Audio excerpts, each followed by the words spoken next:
Woo! We are back. We are back. Welcome, everybody, to another episode of Monsters with Attitude. I will be your host for the 90th celebration anniversary of King Kong 1933. And with me, we have some of our co-hosts, normal ones. We are still waiting for one more. Unfortunately, he's running late because duty calls for us workers and everything. So hopefully he can jump on here soon. We just lost Cal. Hopefully he can jump back on. But so in the meantime, we'll kind of get going here. Obviously, to my right over here is a fellow co-host that you guys all know, G Train, Adrian. What's going on, buddy? What's up, Kaiju family? How y'all doing tonight? I'm really excited, really laying the Kong tonight. It's gonna be a beautiful show. Can't wait. And of course, Kitty Corner way down there, another co-host of our fabulous crew, Mr. Kaiju Ramen himself, Michael Hamilton. What's going on, buddy? Does this stream classify as beauty or beast? Well, for you, it's a beast. So the answer is yes. You smell like a beast, Eric. Oh, he's up there. Wow. Well, we're off to a good start, I would say. It's good to be here. I've been looking forward to this one for a long time. We got a lot of great people on this stream, so that's gonna be fun. Yeah, and of course, starting us off for our guests for the show, we're gonna go right below Mr. Hamilton himself, Mr. Danny DeMana. What's going on, buddy? Thanks for joining. Oh, I am super duper happy to be here. Thanks for inviting me, Michael. Put your finger away, sir. I am introducing myself. Thank you. I mostly just came here so Michael could poke the top of my head in StreamYard. That's really the only reason. No, I am super duper thrilled to be here. I'm doing great. I am pumped to talk some King Kong 1933, one of my favorite films of all time. Awesome. And of course, right next to him, right in the middle below me, we have another fabulous guest. First time meeting him for me personally, but say hello to Nick Adams. He is the wonderful person who runs the Monster Report. So, hey, man, thanks for joining. Thanks for being here. Good to be here, and really glad to talk some Kong with some fellow kaiju fans and monster fans of all kinds. Perfect. And last, but certainly not least, to his, I think, right that way. Yeah, down that way. The man who is responsible for the Kaiju Carnage podcast himself, Cal. What's going on? Thank you for joining us tonight, man. Hey, what's up, everybody? I'm happy to be here. Sorry, I kind of left a little while ago. Whenever the stream started, I had no audio. And I was just, tapping my screen. And so I was like, well, let me exit out and come back in and see if that fixes it. And yeah, it fixed it. So I'm happy. I'm excited. I can't wait to sit here and talk probably the single most important kaiju film of all time with you guys. Wait, what was that again? I can't wait. You cut. I'm joking. Oh, Michael. Come on, Michael. That's a card you cannot play more than. Don't mind Uncle Hamilton, okay? Oh, come on. Crazy Uncle. That's just crazy Uncle Michael. Do what That's he's just crazy Uncle Michael. Oh, gosh. And of course, before we get into our lovely chat, let's go to the live chat here, see who's with us, joining us tonight and talking about Kong himself. Nathaniel Plummer, sorry. Thanks for being here, buddy. Let's see who else. Kaiju Kim. Queen. The Queen. Fanciest of Cats. What's going on? Our number one fan. Is Oscar. Hey, Oscar's up there too, man. He never misses a show. So he really doesn't. What's up, Oscar? Facebook user, thanks for being here. I don't know who you are yet. I don't know. But we're still glad you're here. Who is? Yeah, we're still happy to see you. It depends on what the tone of voice was. Robert Montserrat. Woo! There he is, my man. Robert. What's going on? What's going on, Robert? Riley. What's going on? Hey there. Anybody else? Another Facebook user. Could be the same one. Not sure. But yeah, thanks for all joining. Huh? That has to be Marcellus if he's saying Kong 76. The world may never know. The world. Yeah, I don't know. So, Yes. but yeah, so like I said, we do have one more co-host going to be joining us, but like I said, he's running late, so we'll just kind of get into it while he's on his way and stuff. First, before we actually start with the questions, I would like to just kind of talk about this or show this. I thought it was a little bit cool little tidbit that I found on the internet or Twitter, I guess you could say. But I didn't know this, but actually, before this movie was actually going to be released, 6 days prior, they actually released these comic strips that ran, a strip each day leading up to the film. And I just thought it was really cool. Like I said, I didn't know about it or nothing like that, but I just thought it was a little piece of history that, I just wanted to show off. So did any of you guys know about this? No, I did not. I did. I think I actually have reprintings of them somewhere in my Kong collection. But yeah, this was one of several pre-release film bits of promotion that they did. The other most popular one that most people would know about would be the novelization by the Delos W. Lovelace. And then they also had a King Kong radio dramatization that was serialized in multiple chunks before the film came out. So this is probably the most obscure of the three, and there were a few other things floating out there, but I find this stuff so fascinating. It's been a long time since I've looked at them. So cool. Yeah, I think it's absolutely amazing. Like I said, it's something that I didn't hear about, or because obviously way before my time and stuff. But like just seeing this kind of stuff, I do like stumbling upon this stuff, And I'll go into that kind of stuff later. Has to do with one of the films that I recently got and watched. Actually was told by Michael Hamilton, which was actually told by you, Danny, to get this particular version. And I watched it and absolutely fell in love with it. So thank you so much for recommending it for me and Danny and even Adrian too. So.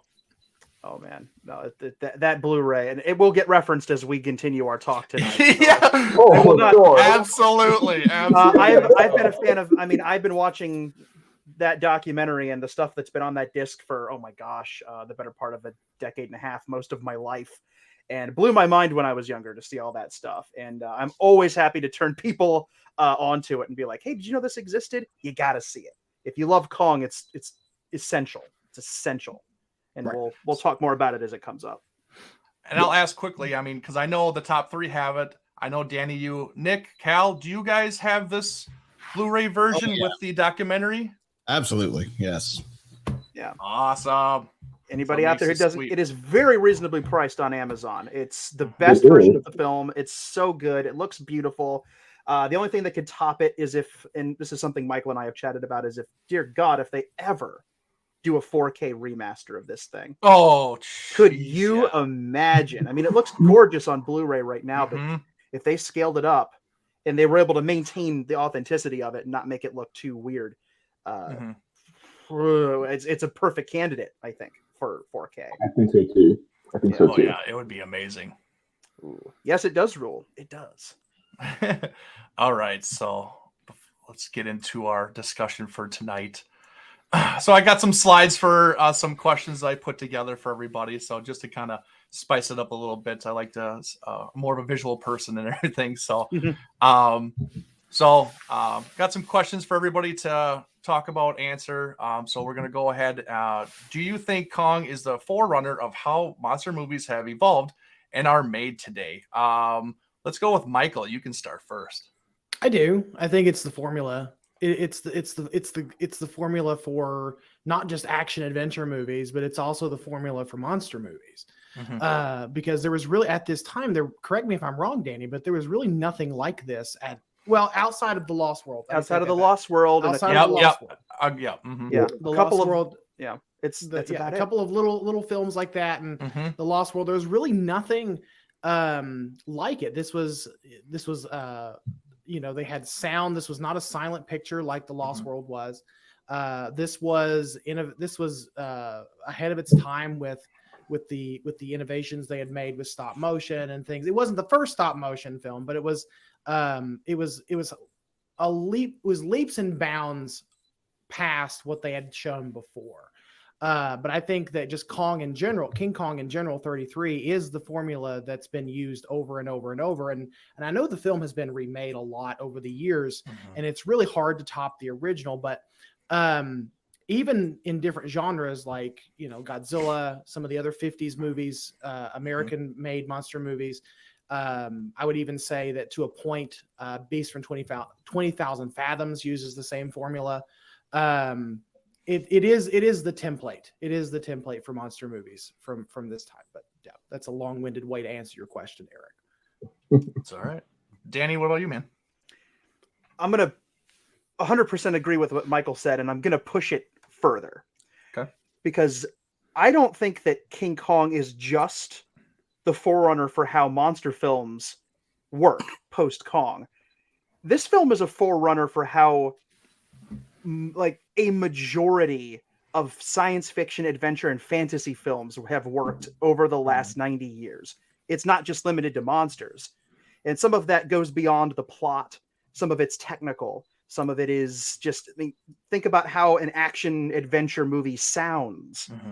This film established that. It was the first film that built up an extensive sound catalog and had very extensive original sound design. It was one of the first films to have a full symphonic score, just a few years after films had just begun to start talking. The pattern that emerged after this would obviously be emulated at first by the monster films. There's a little Kong and Godzilla. There's actually a lot of Kong and Godzilla. We have an island. We have a monster god in the original Godzilla. And then as that spirals on, we see more and more of that. Some Kong films in the future would outright duplicate this by remaking it. Some would remix it, but some of that stuff's still there.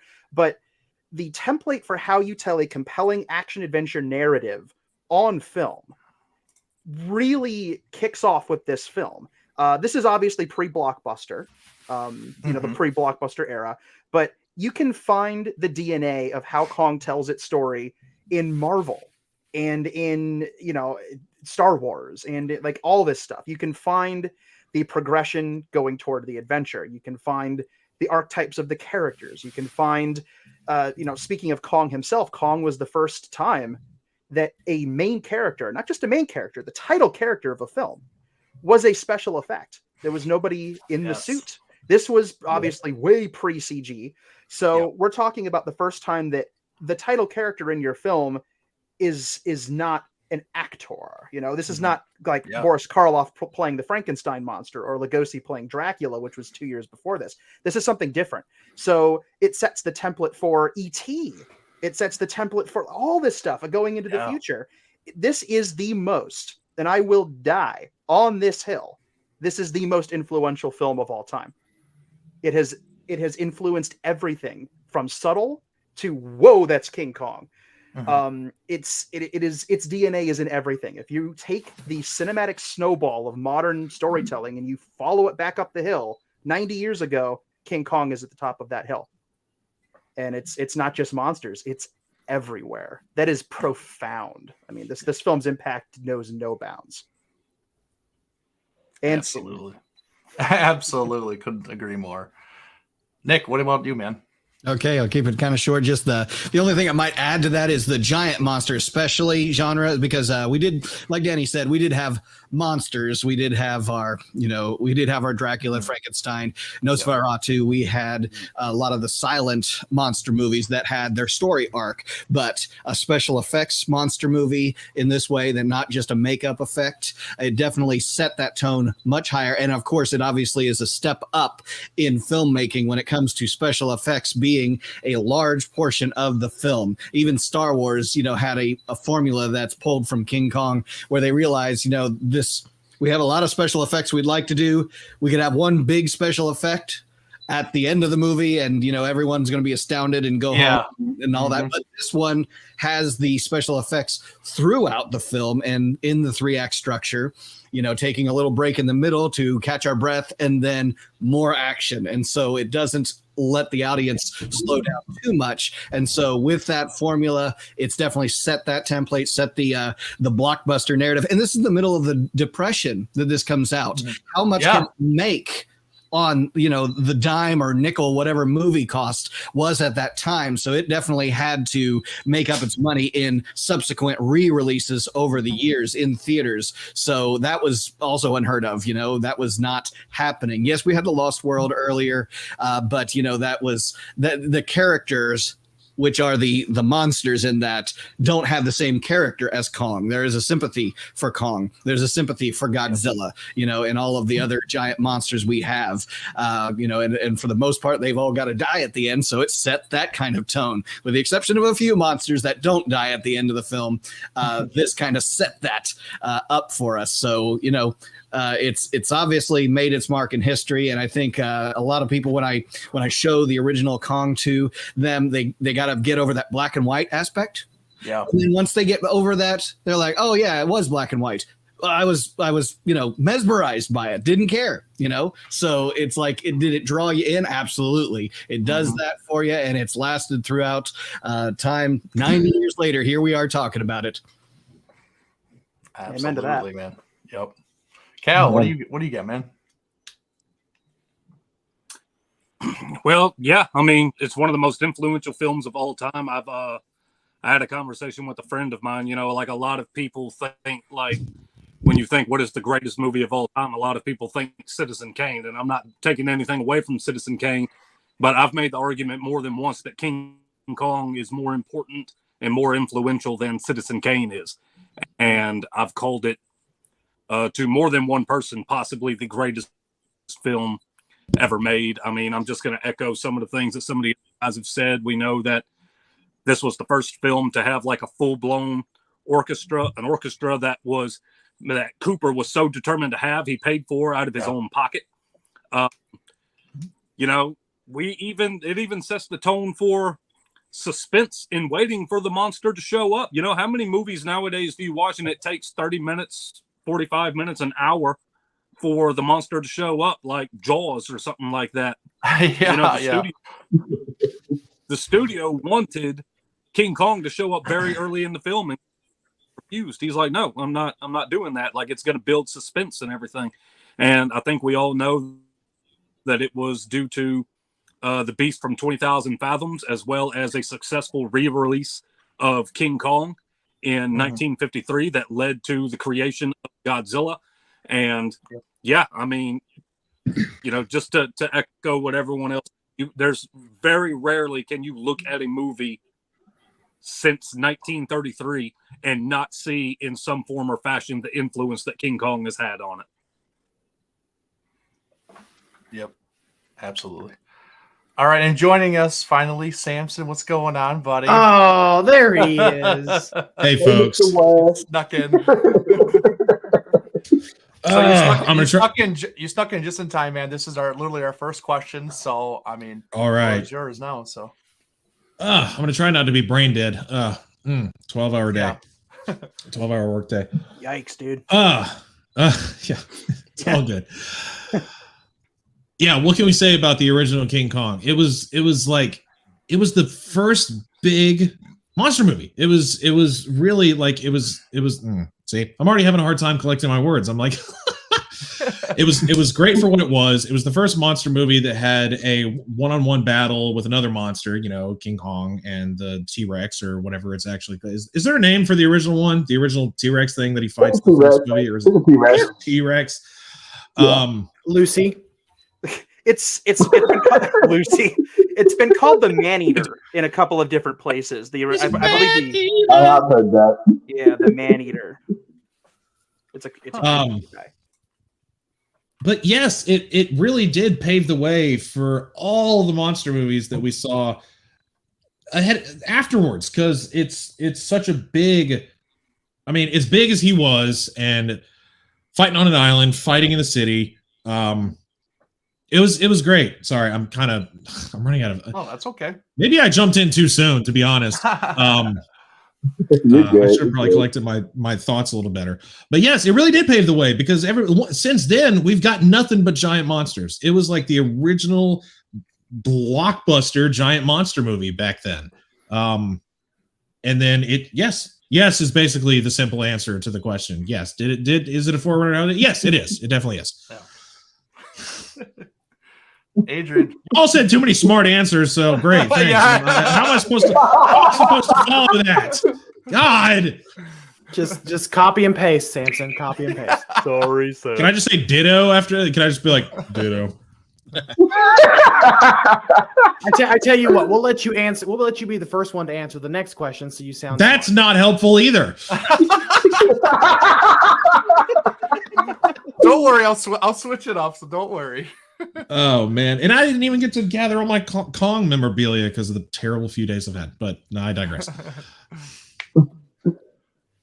Now to answer this question, Eric, I mean, like I kind of just have to copy and paste what everybody else said. Mhm. Without King Kong, we don't have this genre at all. This movie, someone went into this movie so many different I'm forgetting what I was gonna say. I'm a beast thing. So many different ways that they brought stuff into film as far as King Kong goes. It really was a forerunner for everything that we got after that. Because even listening to Ray Housen on the documentary, he saw this movie at 13, and we wouldn't have anything he did without King Kong.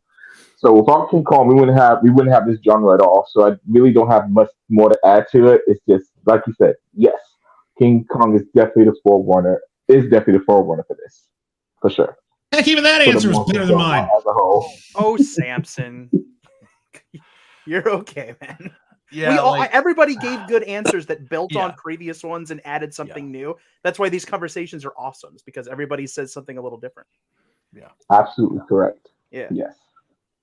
Yeah, and Indubitably. to answer my own question, it definitely is. I mean, you can't dispute it. I mean, with everybody who has already said everything here, it was way ahead of its time. It really was, to what they did to make this movie and how long it took to make these little shots each time, is monumental. It really is. Like it's a testament of their dedication and their devotion to what they were doing. And it's crazy that like people that we think of nowadays and that we look up to and stuff like that, they reference this movie all the time, or the people behind it. Like it says a lot to what this movie did for the franchise and just monster movies in general. And like you guys said, I mean, it was the first main character that was special effects. I mean, that's absolutely nuts. No one else can take that away from Kong and everything. It's when I rewatched this film, and I just rewatched it since getting the Blu-ray, like I have such a bigger appreciation for this film since watching it. And then just thinking about all these questions and stuff, it's like, oh my gosh, like this is one of the greatest movies I've ever seen, honestly.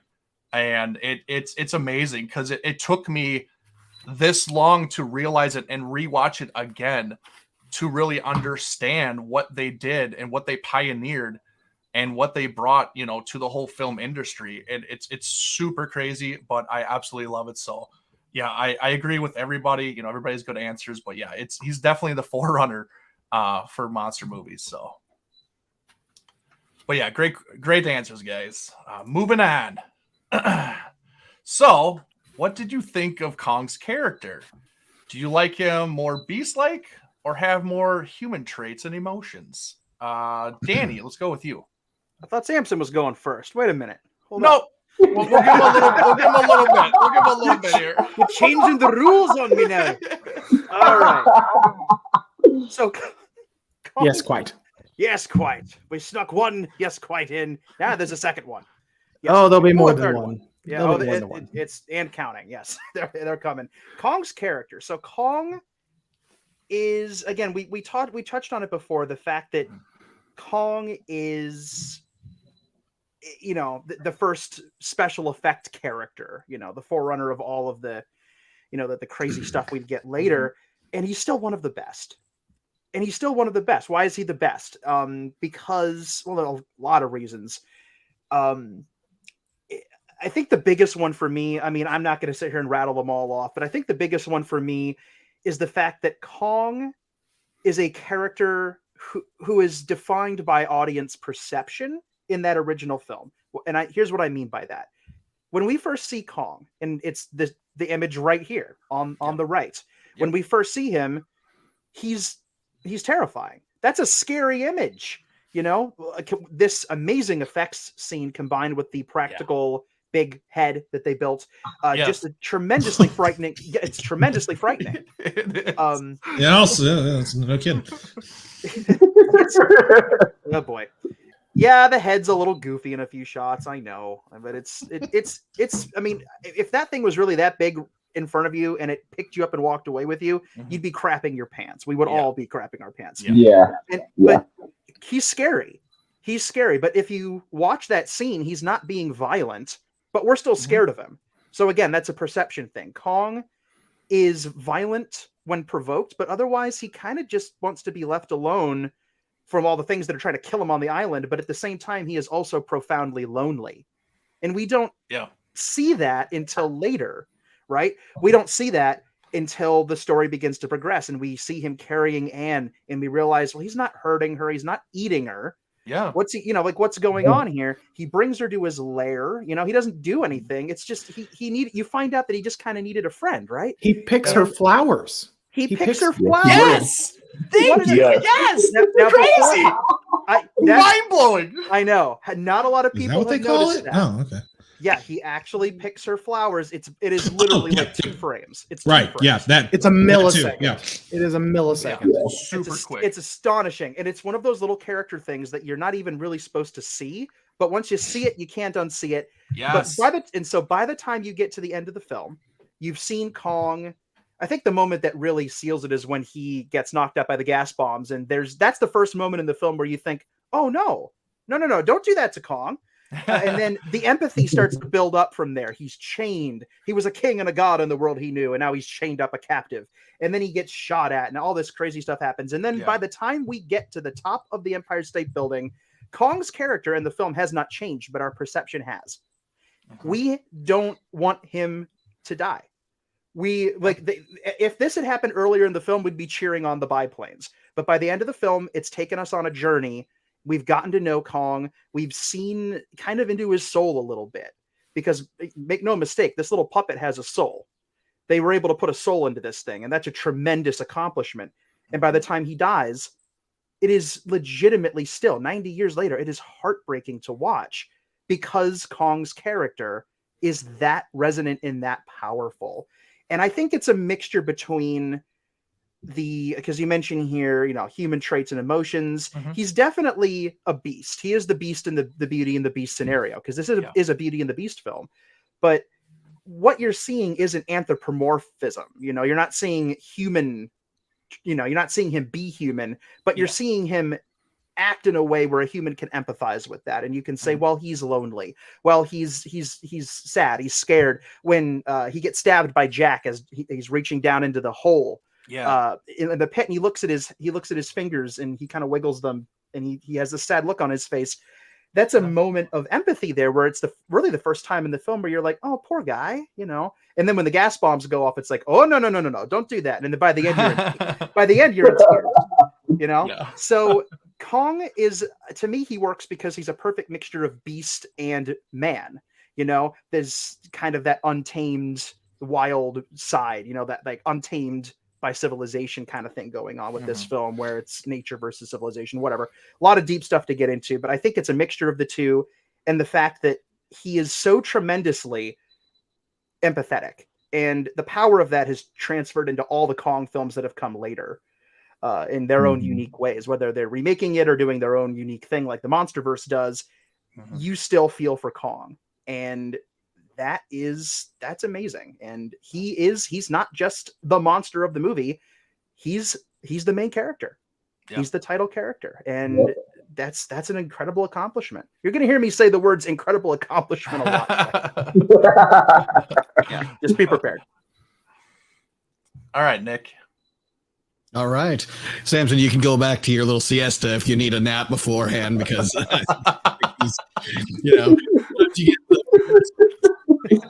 if he needs a little rest beforehand. So I understand. Yeah, long days. No, I was just about to say, please don't let me go after him.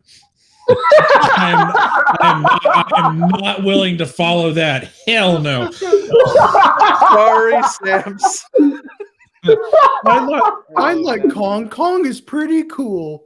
Yeah. It's got my answer. Like what Kim said in the, So what's wrong with that? Hamilton. Come on. That's my answer. Oh, God. words are coming down. I'm thinking when Danny's saying, well, okay, he said that already. That I have to mark that off of I know, right? I know.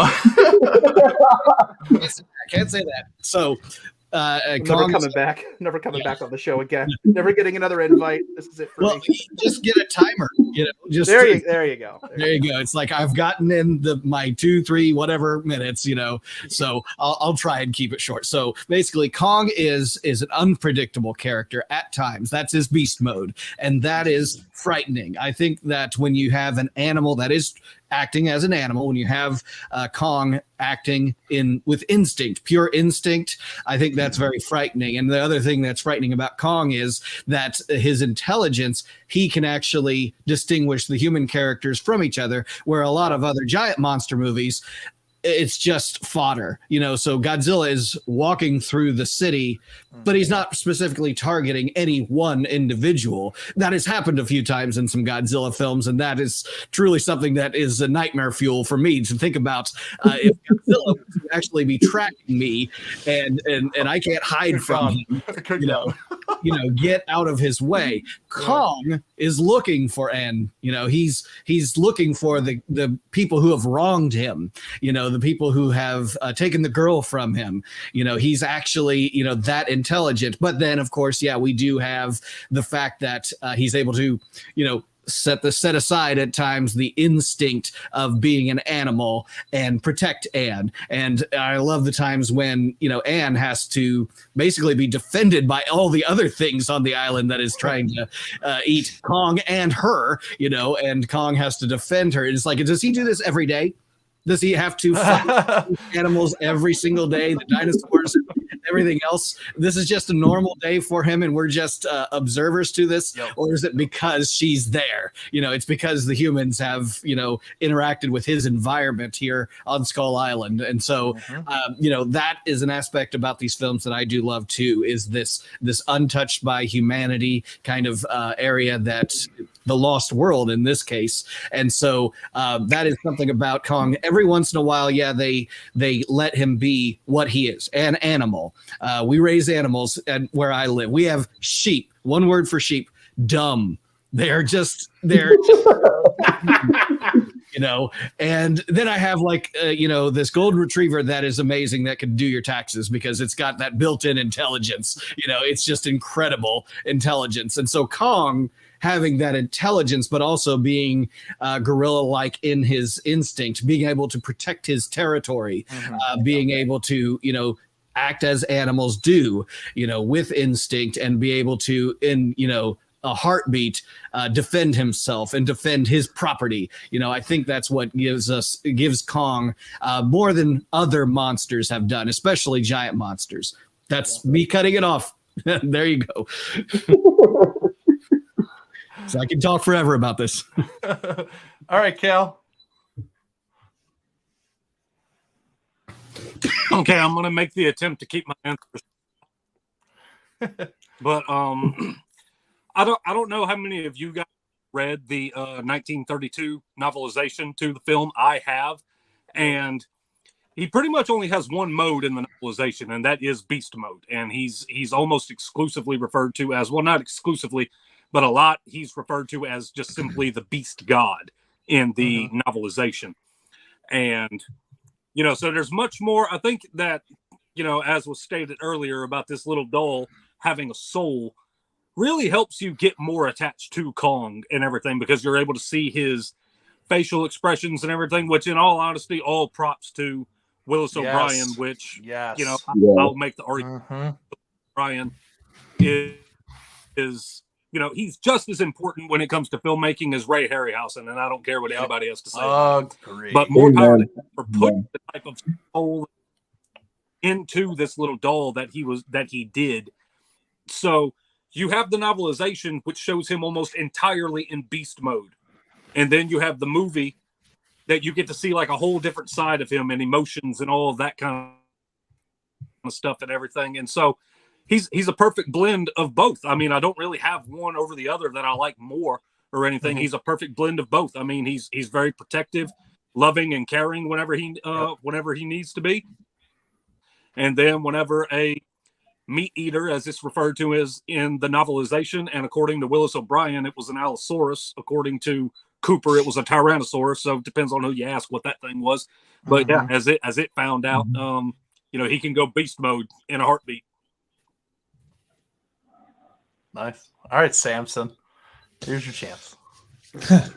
All right. So the question is kind of, do you like him more as Beast or to have human traits? So you're asking my personal opinion, like, do I like him more beastly or do I like him more human-like? Is that basically what the question is? Or are we just talking about his beast mode versus his human mode in the movie in general? Whatever you want. Okay, great. Cool. Yeah, that's great. Well, obviously in this scene, when he first shows up, yeah, he's like menacing, he's terrifying. The first shot, as we saw there, it is. That's a crazy way to introduce this character to the film. But then you immediately see him like kind of chill out. And if he was full on beast mode, he would have grabbed Anne and yanked her arms out of her socket. But he didn't. He intelligently spun those little things and then got her out of there and took her off to do what have you. And he did. He treated her like a precious little kitten. And he carried her around with different intentions than a kitten, but he protected her throughout the entire film, and his intelligence level was shown. I mean, it's amazing what they did with the stop motion in this film. With the 24 frames per second that they did in this film, like they did, they were able to perfectly capture how a regular gorilla acted. He had his like kind of just beastly, like looking around like a doofus, and then at the same time, he had intelligence beyond that of just any normal ape. He was actually smart and he knew what he was doing. And he was able to utilize that in a way to protect Anne and defeat the other creatures on the island as well. And they captured it so well. It was amazing watching this the other night for the first time in probably a decade. I hadn't seen the original King Kong in probably more than 10 years. And I watched it on HBO Max, which isn't the best. That's not the best transfer, to be honest. It's extraordinarily grainy, but you got the basic concept of it. But yes, he has both traits. He has beast mode, which is the more entertaining part of Kong, and then he has like the more sympathetic part of him, which is where the human or the people that watch it can relate to him. And actually, as all of y'all have been saying, kind of be like, no, don't hurt Kong. We like Kong, like more than halfway through the movie. So yeah, that's kind of how I feel about him. I love how they were able to capture they perfectly captured what a gorilla is like in this crazy scenario of him being 30-something feet tall and doing what he did, having a girl to carry around and do what have you with, and then also fending for her. And yeah, it was just all around great. They really did a great job. And seeing it for the first time in 10 years, as I said, it was wild to actually see that with fresh eyes as a more mature adult than I was 10 years ago, even though 10 years ago I was 22, so I should have been an adult by then too, I guess. So yeah, it was a lot of fun. It was great to see him with new eyes. Yeah. Somebody else say something smart now. All right, Adrian. So as far as which one I prefer, I do prefer Beast Mode Congo a bit more. Because when I was rewatching the film, I told Michael and Eric, I was like, okay, King Kong's kind of a douchebag. Especially when he first burst through the gates and he's attacking the villagers and everything. I was like, oh Jesus, like, oh God, what did y'all do? What did they do to you? Jesus, like go get the ship crew. Those villagers didn't do nothing to you, Kong. Stop being a douchebag. They were giving him women constantly. I mean, they were being nice. They were, and they just got abused. Honestly, like they really just got abused and killed. Now the guys who stole those spears, that's a little bit different, but I'll digress.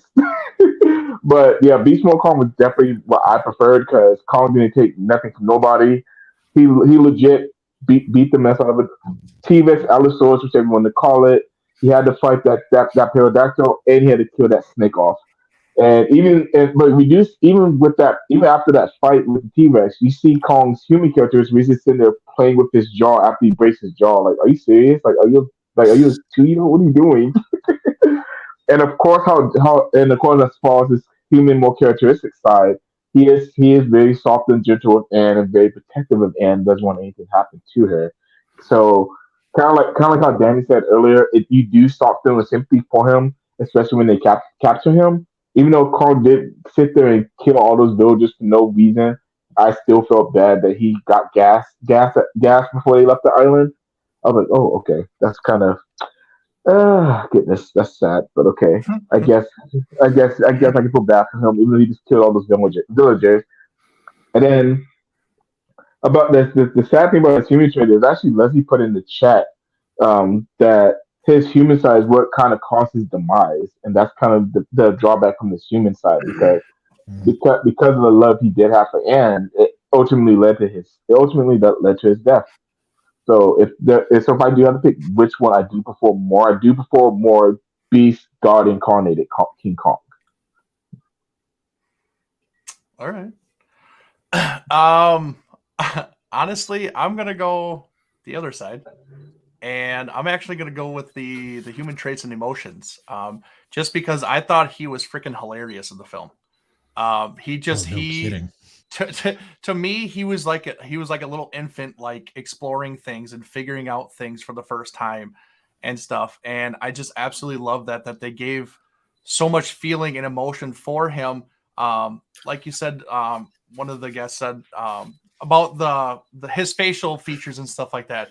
Like that was amazing. Like they did absolute wonders with making sure you actually knew how he was feeling, if he was curious, if he was angry, if he was, whatever feeling he was, they captured it perfectly. And so I think I like that a little bit more because you can relate to him a little bit more. You can understand him in that way. I do love that he gets obviously pissed off and everything. You can tell that he's a male because he wants to defend, the female. And, he obviously thinks of Anne as, his and everything. So he bends over backwards. He puts, his life on the line for her, make sure that, nothing happens to her at all. And they do put a really nice blend of both of them because, he is going to go just stone cold Steve Austin on anybody that comes even remotely close to Anne. And he's going to just, take out a can and, and he's just going to stop it dry. So it was good that what they did was a perfect mix. But I do love all the little funny cues that they did for Kong, and you could really relate to him and you felt for him. And I think that's what they were really going for, was you really wanted to feel for this animal instead of just a giant gorilla, that was going around killing things, because there was always a purpose to everything he was doing. So that's just kind of how I feel. So, Michael, what about you? I like Kong. He's pretty cool. Damn it, I was going to do that. Oh, thank God. I feel so much smarter than I did before. Thank you, Michael. Smarter. I feel so brainful. As you should, Samson. We let you have this one. I is smart. I am a smart. No, I think like you guys have already said a lot, and I'm not going to belabor the point. So I prefer my Kong to be sympathetic. Because I prefer my Kong to be sympathetic, but there's one thing that you guys haven't mentioned. I'm a little bit surprised none of y'all have mentioned it. Is the music helps a ton with making him sympathetic. Like especially Danny pointed out the scene where Kong gets his finger stabbed, and it's that little twinge of music like that kind of like sad like almost like sad trombone. I can't really yeah, it's almost like sad trombone. And music is such a powerful thing. So the music composition from Max Steiner in this movie is beautiful. And there's a lot of the music that he was doing for this movie that had not been done before. Specifically, follow like in the scene with the island chief following the footsteps. Yes, Danny, thank you. I learned that from the documentary. Yeah, I did too. That's awesome. So there's a lot of stuff that there's a lot of stuff in the music composition of this film that had not been done before up to this point. And I think it's the music that helps reinforce Kong's humanity. And to Leslie's point, yes, it's Kong's humanity that it ultimately kills him, but it's also Kong's humanity that made this film such a joy to watch, because I feel like people could see themselves in Kong in this movie, because the puppet is so expressive. The effect is so expressive, and really Kong for this movie, by all intents and purposes, Kong is the leading man in this movie. He's not just the effect. But to make it short and sweet, I prefer my Kong to be the gentle beast where he picks flowers for his lady. But I can also appreciate Beast Kong as well. I do have to ask: do you guys prefer? And this is a really technical question, but do you guys prefer stub face Kong or long face Kong? Long face. Oh my god, I can't believe I was about to say, can I interject? I was like, you know how throughout the film his facial expression changes. Which face in the film do y'all like best? Long face. I'll say long face too. I'm a long face. What do you consider? What is that from, like the log scene through him fighting the T-Rex? Is that long face? Which one? Long face fights the T-Rex, knocks the guys off the log. Yeah, that's the one. And I think beats up the train. I might be wrong on that one. No, Short face beats up. Short face beats up the short face was used for the later sequences because he was a bit. It was just the log and the T-Rex fight. It's so crazy that we all have that same pretty much answer. What is it about that face we like so much? What is it that appeals to us about it? It's just that's the best looking face out of the film. I think it's more I think it's because it's more. I feel like it's the more expressive of the two faces. I think so too. It's the softer of the. It's also the softer of the two faces. It's the one that you're more easily able to identify with because it has more of those human. I feel like it has more of those human characteristics with its expression and everything than short face Kong. Short face Kong is a beast. It's a monster. But it's the long face Kong that feels gentler and I don't know, more Kong like. I don't know exactly what word I'm looking for, but it's the face that's on the posters. It's the one they used for a lot of marketing material. It's the one that's seen the most. Right. You know, it's just that's the one that just feels more Kong to a lot of people because that's the one that's in the most arguably the most iconic scenes. It's the kind of the default Kong for a lot of people. Yeah. Now, what's the face of the X Plus figure? Y'all have been holding. Yes, y'all have been holding. This is definitely based on long face. Look at the honker on that guy. I'd love to have that set. That and the T-Rex. Oh man, they're not that expensive, are they? Like they're under $100 if you can get them. They're not that bad. No, I think I got these both for less than $100. I don't know how many years ago. I found one of them on eBay and one of them on Amazon of all places. This normally priced for like $45 on Amazon. They're a handsome pair together, and they really they'd be great to have. I mean that's out of any figures to have, that'd be like the classic pair up to have in your collection to represent those guys. Yep. I adore these things. They're just the coolest. I love the grayscale on the T-Rex. We're diverting, but these are cool figures. Well, no, we're talking about the film. It's not diverting. We're talking about it's a good point. It's a good point. Fair enough. All right. On to question 3. Okay. Out of the 3 main characters, Anne, Jack, or Carl, who do you think had the better role and did that character leave a lasting impression? Nick, I'm going to let you go first this time. The lasting impression is definitely Denim. I mean, he's I love the original Denim. I mean, they've tried to recreate him in different characters, but yeah. What's someone interjecting? Okay, I'm sorry. I'm just agreeing. Like I just love that you picked him. Yeah, and honestly, from that time period, the way he talks, whether he's swindling to get what he wants, really trying to save the day. Unlike, I feel like, again, the subsequent recreations of Denim and at least Jack Black's Denim, he was all God. he was all for himself. Denim here, at least, had a heart to him. And in the sequel, that came through too. But this Denim, my father-in-law, actually, he's passed on now, but the way he talked was very much of this period piece of how Denim talks in this kind of fast kind of motion sort of way where he's not really sure if what he's saying is right or it's all about getting what it is he wants, getting his goals met. And so that's where I've always just, he chews the scenery for me. He's always the one I just keep going back to, in this one, Driscoll's somewhat, forgettable, and Daryl, of course, the Queen and Scream is fantastic. It's Denim. That's hands down Denim for me.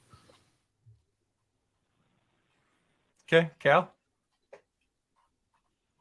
Yeah, it's definitely Denim as far as I'm concerned. And that's also just because I'm a big Robert Armstrong fan. I loved him in this film. I loved him in the sequel. I loved him in Mighty Ducks.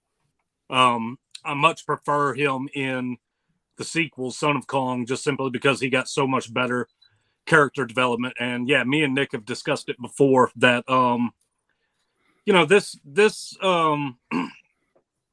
this Denim definitely is kinder. He has more of a heart. He is, he's not just the selfish, just try in it for nothing more than money like Jack Black's Denim was and all that. So yeah, and I honestly, like, I don't think if anyone else had portrayed Denim, it wouldn't have come across the way that it did. I think Robert Armstrong was perfect for it. I can't picture anybody else other than Robert Armstrong as Denim, no matter how many times they ever remake the movie or, whatever. I'm always going to see Robert Armstrong. So he's definitely the most lasting one for me. And he's honestly my favorite human character in this film and its sequel. He's great in Son of Kong. He is so good in Son of Kong. I love this guy. I feel so unknowledgeable. All right, Samson. Wait, we want. Wait, do you want Danny to go? I thought No, you spoke first. Yeah. I mean, obviously, it's it's Carl Denham. So, I mean, yeah, he like from the beginning of the movie and then throughout the movie, he probably has more dialogue than anybody else. Truth be told, and I love in the scene in the diner where he tries his best, like y'all just said it. He tries to get his way, and but he reassured Anne that he's not no funny business, eh? So he did his best to make sure he got her comfortable, and he made a lasting impression definitely because he had more face time than anybody else, but he was basically the most intelligent character out of the film, honestly, out of all of them. So his acting skills were proven in this. Otherwise, I would have said Anne Scream is the leading character in the film because I oh my God, since I hadn't seen the movie in forever, I can't believe how often it happens. It's incredible. But you got to love Carl in this one. This one, especially this. Hey, I'm blocked. Okay. Keep talking. We can hear your voice, Samson. I'm here. You got to love him in this one because it's so great. His character makes a lasting impression for sure. And I guess, that's my simple answer. And that's all that you're going to get from me tonight. Simple answers. All right, Adrian. Man, honestly, I have to piggyback on everybody else. I'm going to say Carl, too. Carl in this movie. I honestly forgot how good of a person Carl actually is in this movie. Yeah, he does some stuff to kind of get his way.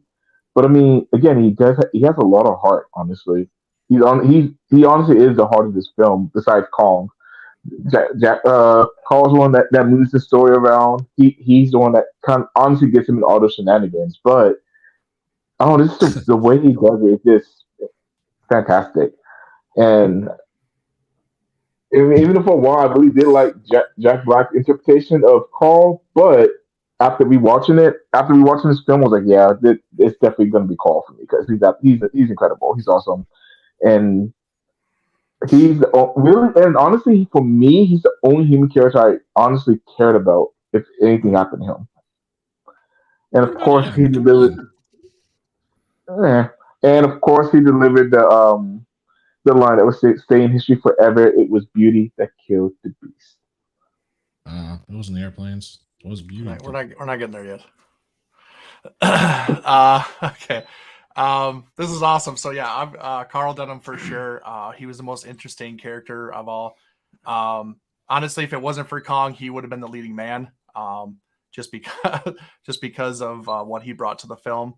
Yeah, he nailed that part just excellently. I could agree with Cal. Like, I don't know if there's anybody else that could have nailed that character just absolutely perfect, 100%. Than him. I just absolutely love him. And watching it again, I was like, holy crap. I was like, I love this guy. Like, yes, he can get you into trouble. He's persuasive and everything, but man, like he will have your back. Like he will he will die for you and everything. And he will do whatever he can to help you out. And I just absolutely loved him. So yeah, he's definitely made a lasting impression just because of his performance. And yeah, I kind of wish he was just in it more. I mean, honestly, if it was just Carl Denham and get rid of Jack, I mean, I'm okay with that. Honestly, like just get him out of here.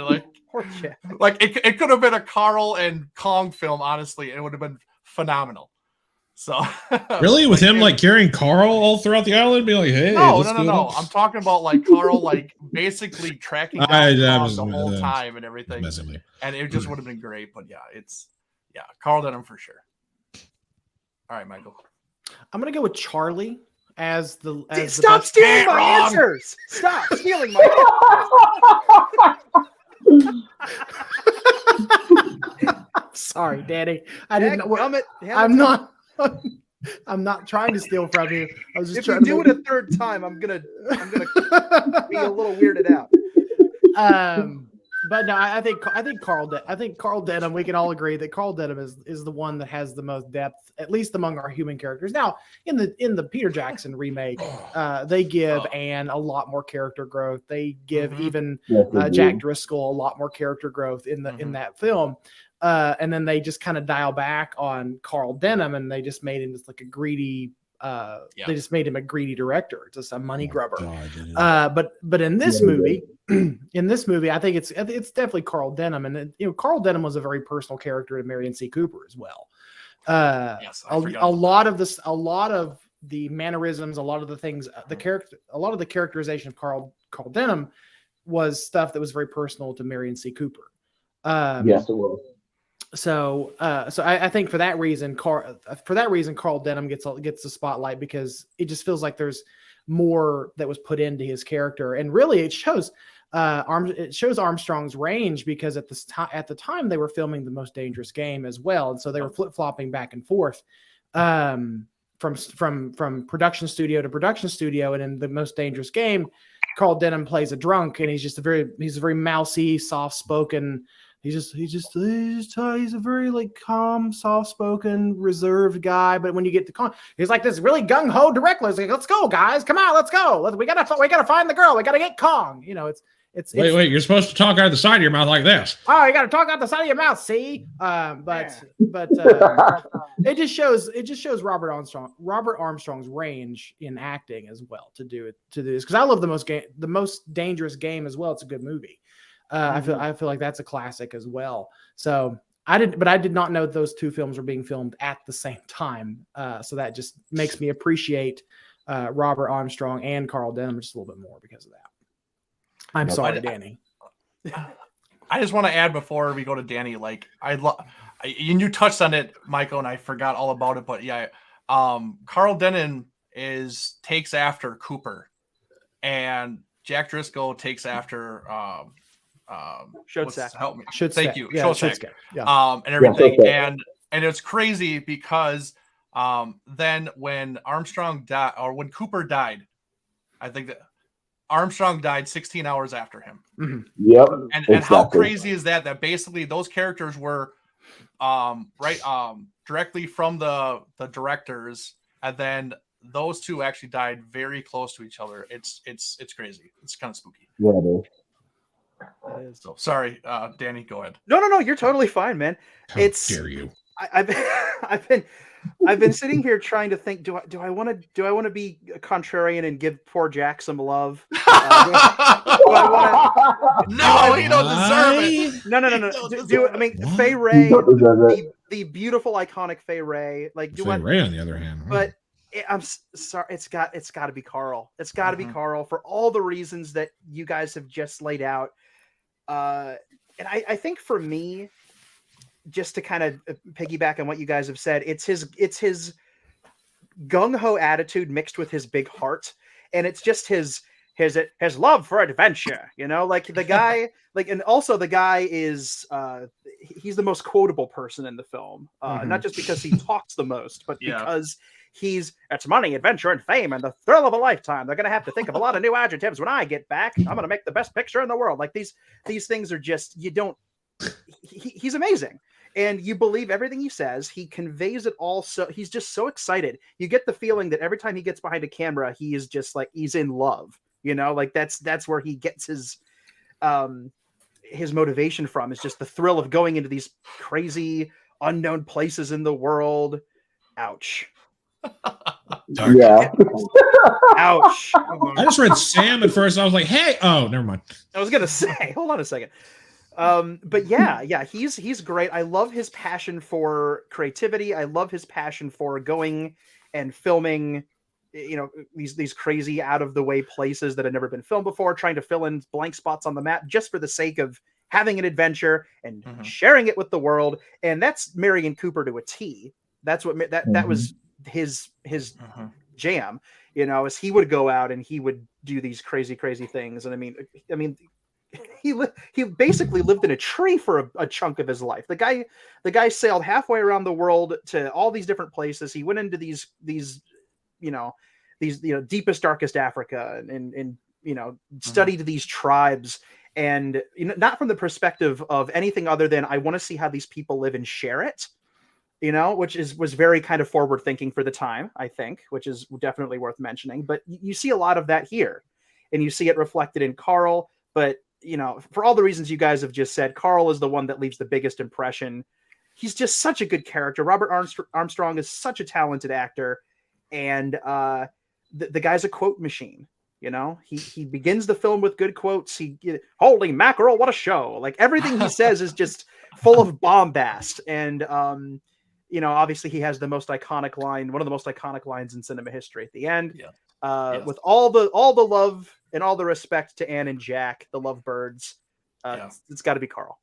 I mean, to be fair to Jack, though, I think Jack did get a little bit of character growth throughout the movie, because when we first meet Jack, he's this rock stuck up snub. Yeah, he's this rock ribbed old school guy. He's like, I don't want a woman on my boat. They got fall for any dame, Carl. He went from 0 to 100, though. I think I love you. Where the hell did that come from? I love that. I love you. I've known you for like. I think it's just he's so awkward. He's so awkward. I find it adorable. I do. It's just a funny little moment. Yeah, it comes out of nowhere, but he's just like, and I don't know. Gosh. Gosh. But do you blame the guy for shooting the shot? I mean, come on, you got to respect that at least. Shot it pretty damn well too, because he hit the bullseye for sure. Yeah, all the dames that could have gotten on my boat, it had to be Faye, Flip, and Ray. And yeah, but a little love for him too. I love his character. I love all these characters. I love them all. But Carl, sorry, it's got to be Carl. I forgot who mentioned it, but this Carl is the quintessential Carl, because this one compared to the Jack Black one, this one everybody was saying this one has heart, this one has adventure. While the Jack Black, he really cared about the camera, and that was it. Yeah. The camera was his whole life, and that was it. This Carl, he was the one that was like leading the army into the jungle to try to save Anne. It wasn't just about the film and the thrill of a lifetime. Well, it was the thrill of a lifetime, but that wasn't the sole purpose. He had a lot of heart. All y'all said it. Compared to Jack Black's, this is the best Carl. Well, and you see what's missing with like the 05 Jackson Kong is he's going to get a shot. He's got the camera to get a shot. it's unrelatable now. If you don't need to go to an exotic location like in the 1930s to get a shot of something that's out of this world. Then you had to go there. Now we've got CGI. So we could just create all of this in a studio space. He wanted that perfect shot, but you notice that, he's Robert Armstrong's trays the camera for a shotgun, so he's able to do that. But you're right, Jack Black, he's walking around with a camera still trying to get his shot. Mm-hmm. The Jack Black one was also not as he was kind of a credit. Not many people knew about him, while people throughout this movie, they knew of him because even in the scene when they were all going to see Kong, the eighth wonder of the world, they were like, "Oh, Carl, I love it." They knew who he was. He made a bigger impression than the Jack Black one. Jack Black one was like a failing cinematographer at the time, while this one was a well-known one. Like, people were excited. And one of my favorite lines was when that guy was walking in. It's like, I paid $20 for the show. It better be good. I was like, 20 bucks? Oh, well, back in 33, dang. I guess. That's a lot. The one line that always gets me when they get to New York is the old lady that says, "Oh, I love his films of darling monkeys and animals." This is more of a live show, ma'am. Well, I never. Yes. Yeah, I never. Yeah. That one was so good. I love it. I love it. This movie is so well written. I can't sit this close to the screen. It's not a show, ma'am. Ma'am, this is a Wendy's. What are you doing here? Oh, man. This movie is so well written. It's so well written. It is. Shout out to Rick Rose. Interjecting again. My mother and me watched it together 2 nights ago. She had never seen it before then. Don't blame me, by the way. She's had more existence than I have to watch this movie. So it's not my fault that she hadn't watched it yet. Yeah, but she you're watched her it. monster-loving son. There's no way to escape this, Samson. Come on. It was your responsibility to have Accept the shown blame, it to her by now. Samson. I don't want to say too much because there might be different questions where I could say some great things that she said while we were watching it. So I'll just wait and watch and see. Don't blow everything at one time, Samson. Well, with that, let's go on to the next one. All right, name your favorite part of the film and why did you like it? Let's see, Cal, you go first, man. I actually have 2 parts that I consider to be my favorite of the film. The first one, I think, is what a lot of people say is whenever he's fighting the Allosaurus, because, I first saw the film whenever I was about 4 or 5 years old, and being a 4 or 5 year old kid, seeing a giant gorilla fighting an Allosaurus, it's not rocket science. I'm going to love that. Oh, yeah. So that's what I love. But now that I'm older, it's a scene in particular. It's one particular shot, and it's whenever Kong is trying to bust through the gate. They've already gotten Anne. She's on the other side and everything, and he's sitting there just waiting on the gate trying to get in, and he's pushing on it, and then finally whenever it opens and the camera is like in the back, you see the gate slowly open, and he's like pushing it like with his arms, and everybody starts running away. I love that shot. And I'm going to go ahead. This is extremely off topic, but I'm going to go ahead and say, I'm sorry, guys. I'm going to go ahead and bow out for the rest of the show. It's it's taking up more time than I thought that it would. And I've had a long day today, and I've got other things going on and all of that stuff after this. So I'm going to go bow out. But thank you guys so much for inviting me, for having me on. It was nice to meet each and every one of you and all that. And again, just thanks for having me on. You guys are awesome. Absolutely. Perfect, man. Thanks, man. Nice to meet See you, you later. man. Nice to meet you, man. Have a great night, sir. Have a good night. See you later.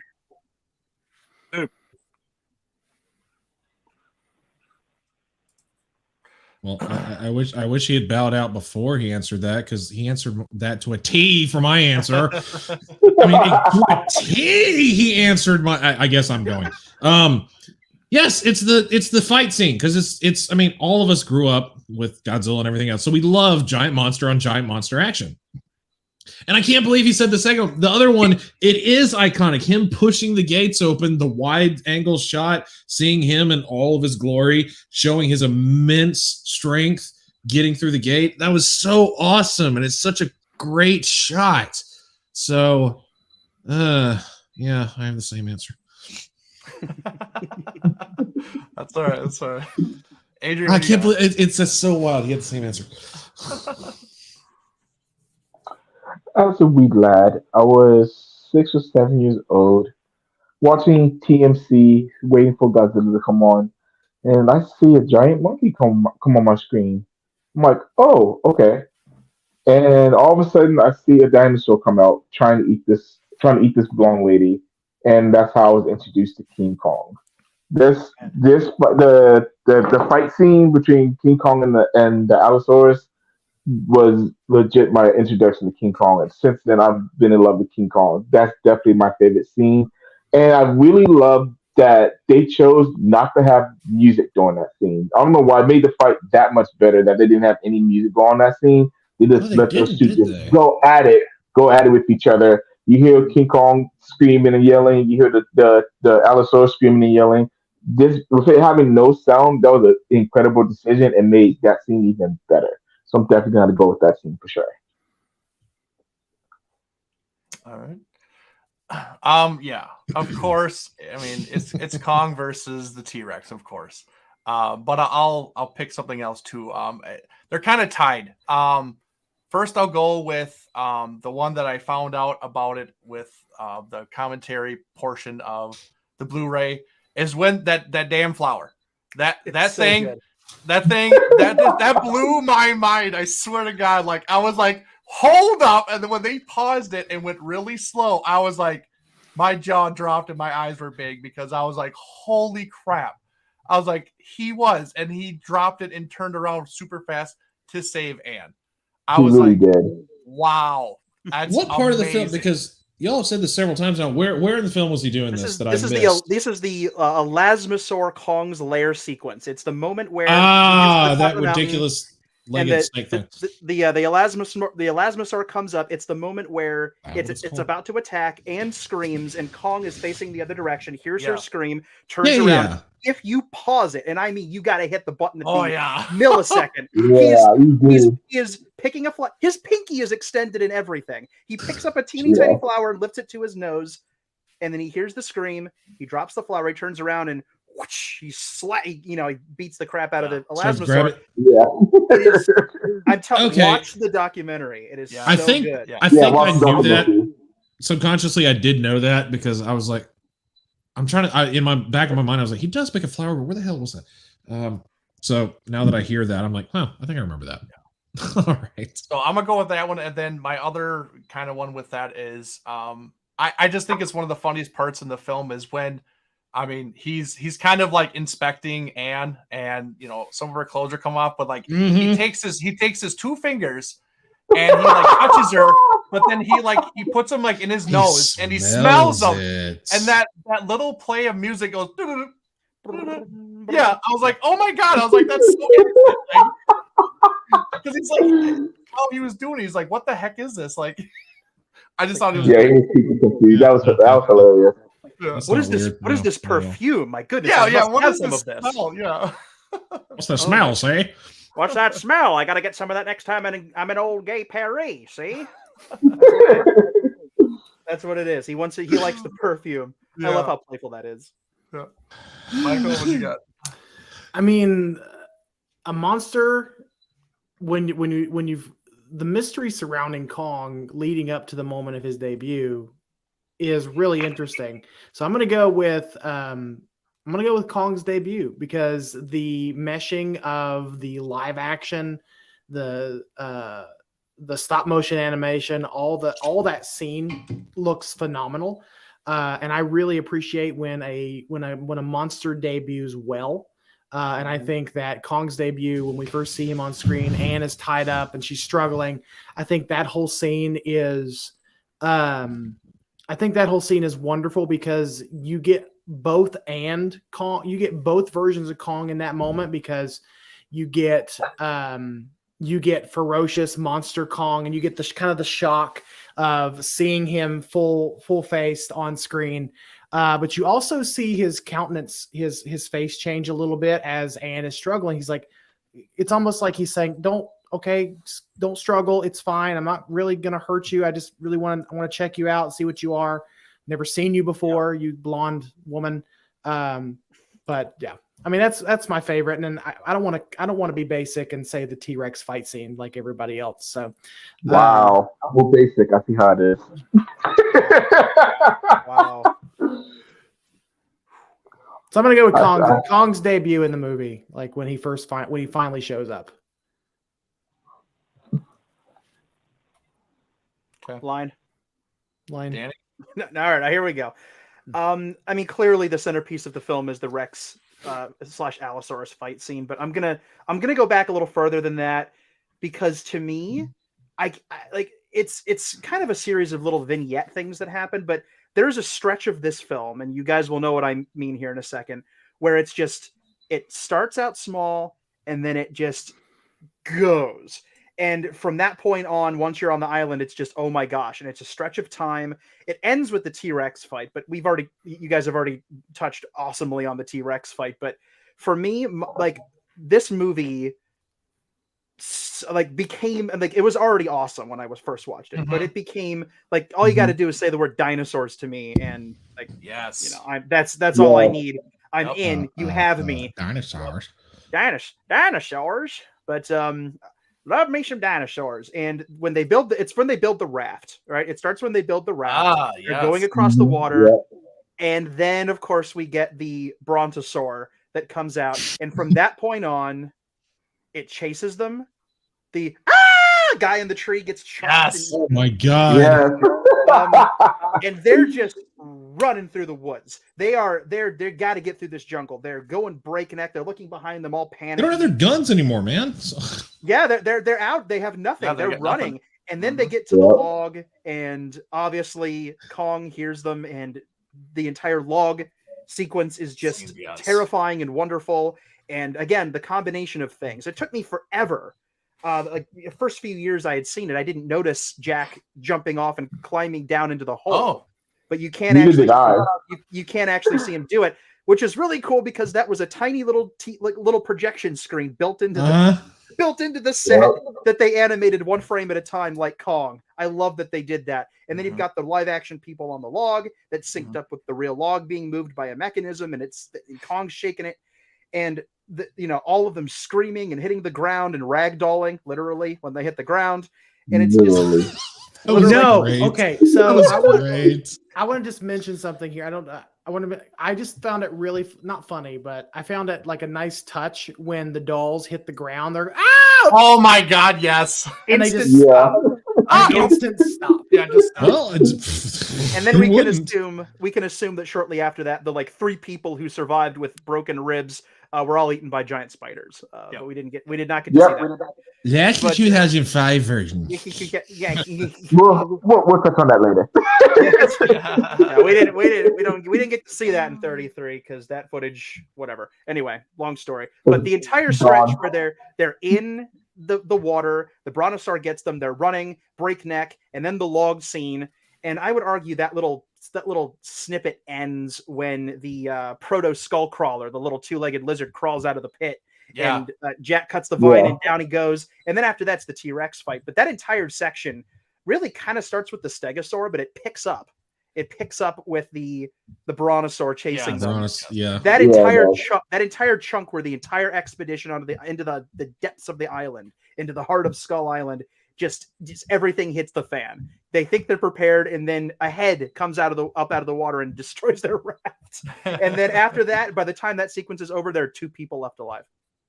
It just doesn't stop, and it's just you can't blink during that part. It's just like, oh my gosh, dinosaurs! Oh my gosh, log! Oh my gosh, another dinosaur! Oh my gosh, is that a lizard with 2 legs coming out of the pit?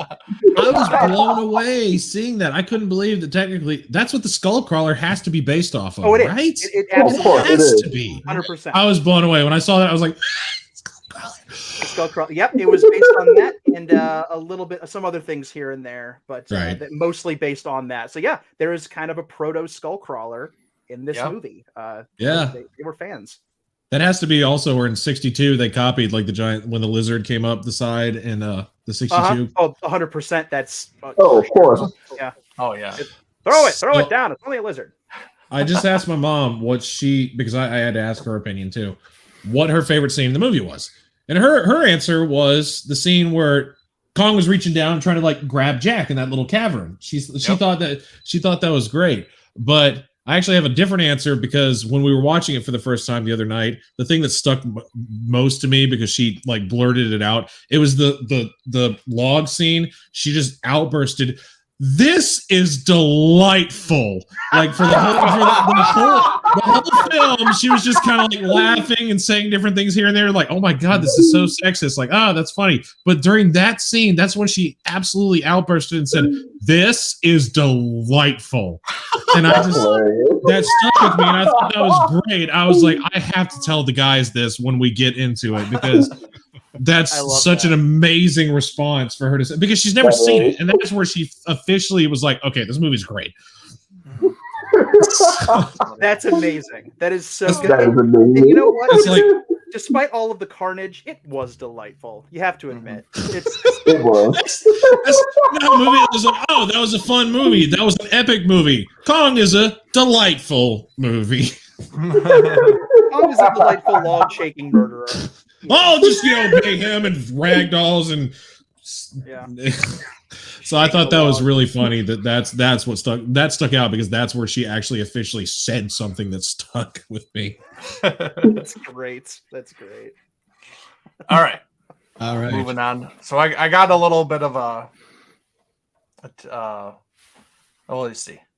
So this is not nobody's things. Now, if you take your favorite scene out, do you still enjoy the film? Well, wait, I'm not going to go first. It's your turn. It is? Really? Why? Yeah. Okay. Cal went last time. Because that's how it works, bro. Yeah. Well, I kind of answered. I said like two things because I said, of course, most of us said the Doesn't Kong matter versus if Rex. those were gone. Kong versus Rex or the opening of the doors epically scene. If the T-Rex scene was left out, I don't know. That's like the almost the climax of the film because that was like the most explosive part. That's the most memorable part that most people can name, to be honest, because there's nothing else like that. Big beast versus big beast. Yeah, sure. He fights that what's the snaky four-legged thing? The snake with legs. The Elasmosaur? Sure, that. And then the Pteranodon, it's like, okay, yeah, kind of. That's great. But no, the T-Rex scene. Yeah, I don't know if it would be as good without that because that's like the most iconic scene in the movie. If they left out like him pushing the doors open, scene, it wouldn't be a deal breaker. To be honest, that wouldn't bother me. But yeah, the Kong versus Rex. Ooh, yeah, can't leave that out. I'm sorry, that would no. Okay, Adrian. Before I go, Nick, did you answer the last question by chance? No, I totally got skipped. Oh, Well, answer both, Nick. Answer both questions. I'm glad that it just doesn't happen to me. Thank you. sorry, Nick. I thought maybe what happened. So later. Well, got you, Nick, don't worry. guy above me, the guy below you left, and it threw us all out of whack. Yeah. Okay, sorry. Yeah, you go, Nick. How about I go ahead and answer both because Yes. Michael had it correct. A good reveal is what a monster movie needs, and it set the formula. Every monster movie from here on out had to have a good reveal, and I don't know about one before this film that had that build up to the moment when you get to see Kong in the flesh. You heard about him. You have your speculations, and there he is. And every Kong film has had to do this. Subsequent Kong has had to do this. And even 76, I really like that they tried to do similar build to it with the trees cracking and all of that. And then, what the 76 one did actually different is that music is building, and then it hits that stop where it's just silence. And there he is. He's just right there on camera. I think that one did really well with that. This one had the build with the music and even when he's revealed, of course, he picks up Anne, and he gets cheers, and he's almost like, yeah, cheer for me, clap for me, everyone. I think that reveal was my favorite scene. But do I enjoy the film without it? Well, yeah, it's King Kong, but I think that it's vastly missing something without a good reveal. You have to have that moment. So, that's what I appreciate about all monster movies. After that, whether they the reveal is a slow build or boom, he's right there on camera, in the flesh, and ready to, do his monster thing. That's what I love about this film, setting that tone. I think you would have to have some drastic rewrites. Not drastic, but you'd have to have some rewrites if you took that scene out. Oh yeah. Because that was my pick too, but I think you would have to you would have to rewrite it in another place to get that reveal. So you would have the sense that it's missing something. Would it prevent me from enjoying it? No, because if it was taken out, depending on when I watched it, I probably wouldn't notice, or I probably wouldn't be old enough to notice that there was some weirdness going on. But would it affect my enjoyment? No, because I enjoy the film as is throughout its entirety. But I think it would be doing it a disservice without having that reveal. So the closest thing I can think to them doing something like that would be like us knowing that Anne is on the other side of the wall after they first tie her up, and something's going to happen, and then we hear like all the villagers cheer, like chanting and everything, and then they start cheering, and we maybe hear Kong, but we don't ever see him, and we only see the other side of the wall, and then all the shipmates, they come running to the wall. And then Anne's gone and Kong's gone. You don't hear anything anymore. And they go, "Where is she? What happened to Anne?" And all the villagers just going, "Kong, Kong, Kong," but we don't see it. That's like the closest thing that I can think to them not doing a big reveal, but it's still being acceptable. But it still wouldn't work. It's like 62. 62, you hear Kong before you see Kong in 62. Oh yeah, a lot. Yeah. So they could reasonably do that, because you could hear Kong and you could hear Anne screaming and him carrying her off into the forest. But then the first physical glimpse of Kong you get is the footprints, and then maybe like a silhouette in the fog that doesn't necessarily give you the true scale of the creature. But kind of like in 2005, right? Like his reveal, where we kind of see him through the smoke first, and then he really shows up. Mm-hmm. I was about to say that. Yeah, I was about to say that exactly. Yeah, it was the footprint, and then there was the frog croaks that you could hear. They're like, "Oh yeah, my he's going God. that way," My mom hated it. She hated it. She was like, "Oh my God, I wish he would stop making that noise." Oh,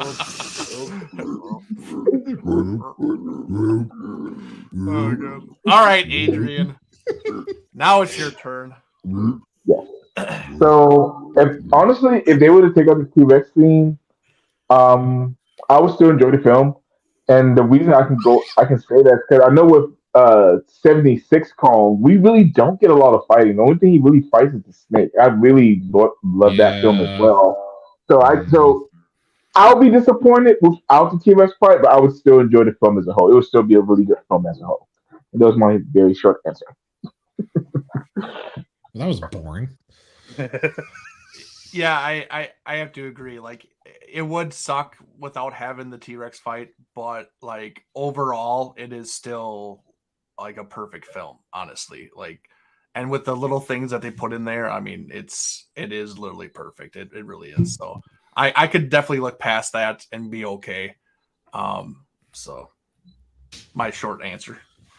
I'll be brief. I'm in a similar boat because everything before the dinosaur moments and the fights, and then everything after it, is still perfect.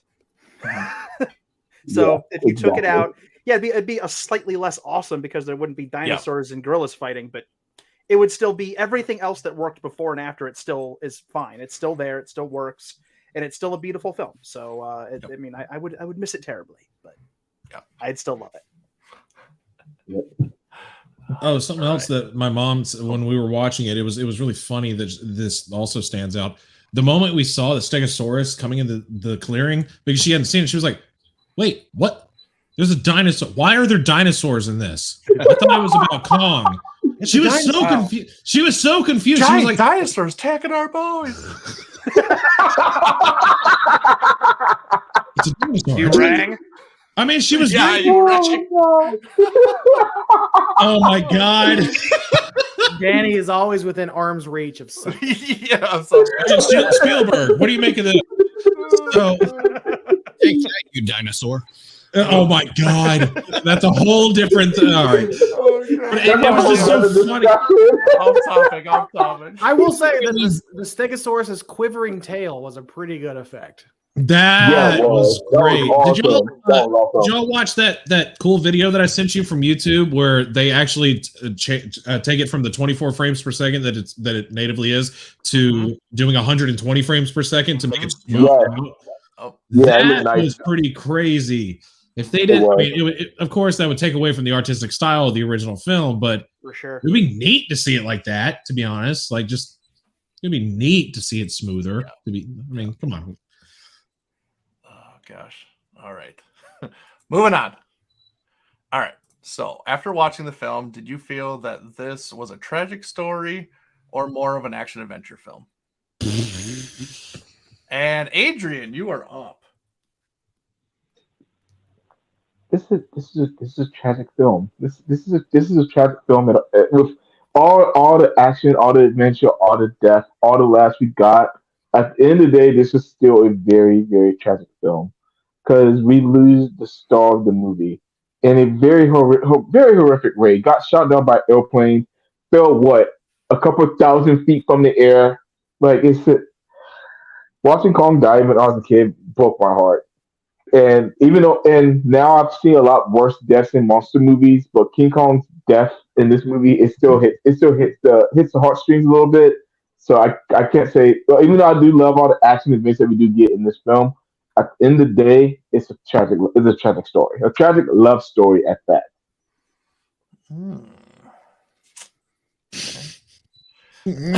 He says. Oh man. Say it. Just what you got. Boom. Do it. Oh man. This is one that I was really kind of struggling on. You made the question. I know. I trust me. I know. You are the creator of your own current situation, my friend. God, you know it's good when you're like, my own question. Dang. I tell you what, I'll save Eric the embarrassment and I'll go next. Charlie the cook. No. Charlie, He's got it. He's got Charlie it. the cook. I think that this movie was intended to be an action adventure and a distraction from what was going on during the Great Depression. In retrospect, it's a tragedy. Like looking back at it all these years later, these 90 years later, it's a tragedy. It's both, really. It's action adventure. It's tragedy. It's both. It was intended to be an action adventure. It was intended to be escapist, an escapist film for its time.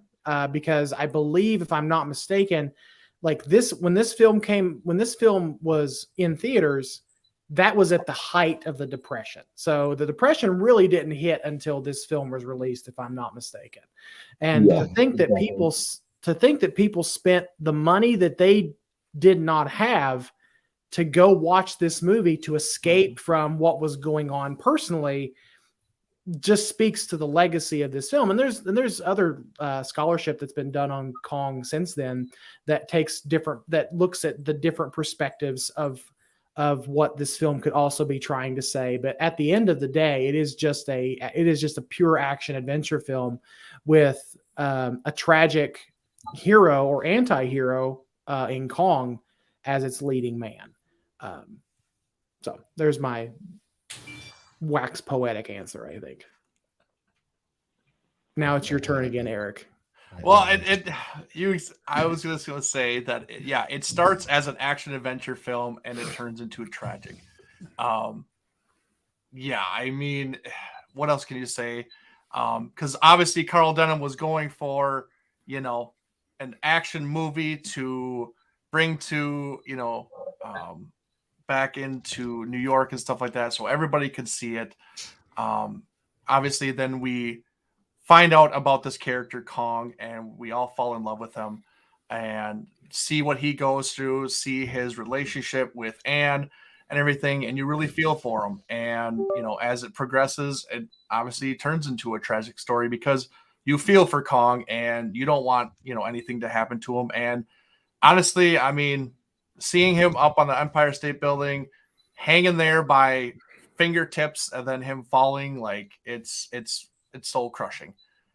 Just because you do get to really believe in this character that he is real, and ends up where it's he's not, but you have so much invested in him that it just kind of kills you. So yeah, it goes from an action where safari type movie, they're going to trying to find this never before seen island, and and then just kind of progresses from there. So yeah, it's a nice combo with the two of them. So all right, Danny. I think that what you just said is right on the money. This is a perfect combination of both. It is primarily, to Michael's point, an action adventure film made by people who lived real adventures and wanted to replicate that in fictional form on the screen. And they set out to make the perfect escapist fantasy adventure action film. And darn if they didn't do it. The film is still perfect. And the tragedy is interwoven throughout. And it's, you can get little indications of it. The last time I watched the film was actually last month on the 90th anniversary of its release in March 2nd. March 2nd, when it opened in New York and LA. And something that I'd always noticed, but something about it the last time I watched it really hit me. The kind of funny little moment early in the film when they're on the venture and Anne is talking to the little monkey that's on the boat. He's in like two shots. That monkey is chained up on the boat. It's got a little shackle. And I thought, what interesting foreshadowing. Doesn't she also says he's the only one on the entire boat that likes her. That likes her. That's true. I thought I was like, how amazing is that? And it always kind of been one of those things that like part of me got, but I didn't really take it to heart as much. Like something about the last time I watched it, it's one of the reasons I adore this film is I find something, I've seen it 18 quintillion times. I can quote it endlessly and I find something new every time. But the tragedy is foreshadowed beautifully, I think, in little tiny subtle ways like that. And the movie is primarily escapist action adventure, and when you get to the end, it's the saddest thing in the world. I'll be brief. I promise I'll be brief. But I actually do have it's fine. You're good. one very funny. It's fun. Like a brief little side story, kind of along the lines of what you've been doing, Samson, with your mom reacting. Sorry, ADHD. I can't help it. I'm gonna go off. No, of course it won't. No. It's I like hearing other people's interpretations of the film and like what they think when they see it. I don't remember how old I was. I was in high school, and no, it's good. I was in high school, and and the movie was on Turner Classic Movies. It was playing on TCM. Like, oh my gosh, King Kong is on. And I happened to be visiting with my family at my grandparents' house. And both of my grandparents have since passed on. And my grandpa was down in the basement. And I have a lot of fond memories as a kid of watching, classic films in the basement of my grandfather's house with my grandpa there in his recliner. And Kong came on and he was going to go to bed. And it came on and he stayed, I changed the channel. He stayed glued to his seat. And we sat and watched, because he was there in 1933 when this thing opened, Wow. And I know. I mean, he didn't see it on opening day or anything, but he saw it when it was in theaters. So he'd seen it before. He hadn't seen it the whole way through since. And he watched and made some just nice comments about like, oh man, look at that. Oh, I remember Bruce Cabot. Oh, I remember all this stuff. Watching all this stuff, eyes glued. And then during it's got Fay Wray in it, so no, he definitely mentioned Fay Wray. I'm sure he did. I will not repeat the colorful language I heard that day. But we got to the moment where Kong busts through the gate. He starts destroying the village, and at that point, Grandpa got up out of his chair, I got And bored. he said, I'm gonna go to bed. And I said, well, we're almost to the end. Do you want to sit up any longer? And he said, no, I don't like the part where they kill the monkey. Mhm. Wow. My grandfather fought in the Pacific Theater in World War II. He was a very brave man. He saw things he never told his kids or grandkids about. And he knew what was coming, and he'd seen it before, and he got up and he went upstairs, and that was it. So if that doesn't show you the power of this ending, that a World War II vet got up and left. He couldn't sit through it. That has stuck with me all these years. It was a really powerful moment for me. Like, wow, that's the power of tragedy in a film. Really effective tragedy is that it sticks with you. And Kong's death at the end of this film is one of the most tragic in film history because of the journey we go on with the character. And it's been 90 years and the darn thing still works. It still works. The ending. And again, while I will argue it's primarily action adventure, you can't ignore the tragedy. And while focusing on the tragedy, you can't ignore the action adventure. They're interwoven beautifully in one of the best stories and scripts ever put to film. It's just a genuinely impactful thing. And it's huge. Oh yes, that is my mother. She's in the chat right now. Oh, very nice. Yeah. Aw. Hello. Hi, Danny's mom. Hi, Danny's mom. Oh, that's got to be. I mean, it's such a personalized story like that. That's so great. But sorry, it's not my turn. It's your turn. Go ahead. That's all good. Yeah, and he is behaving himself for the most part. For the most part.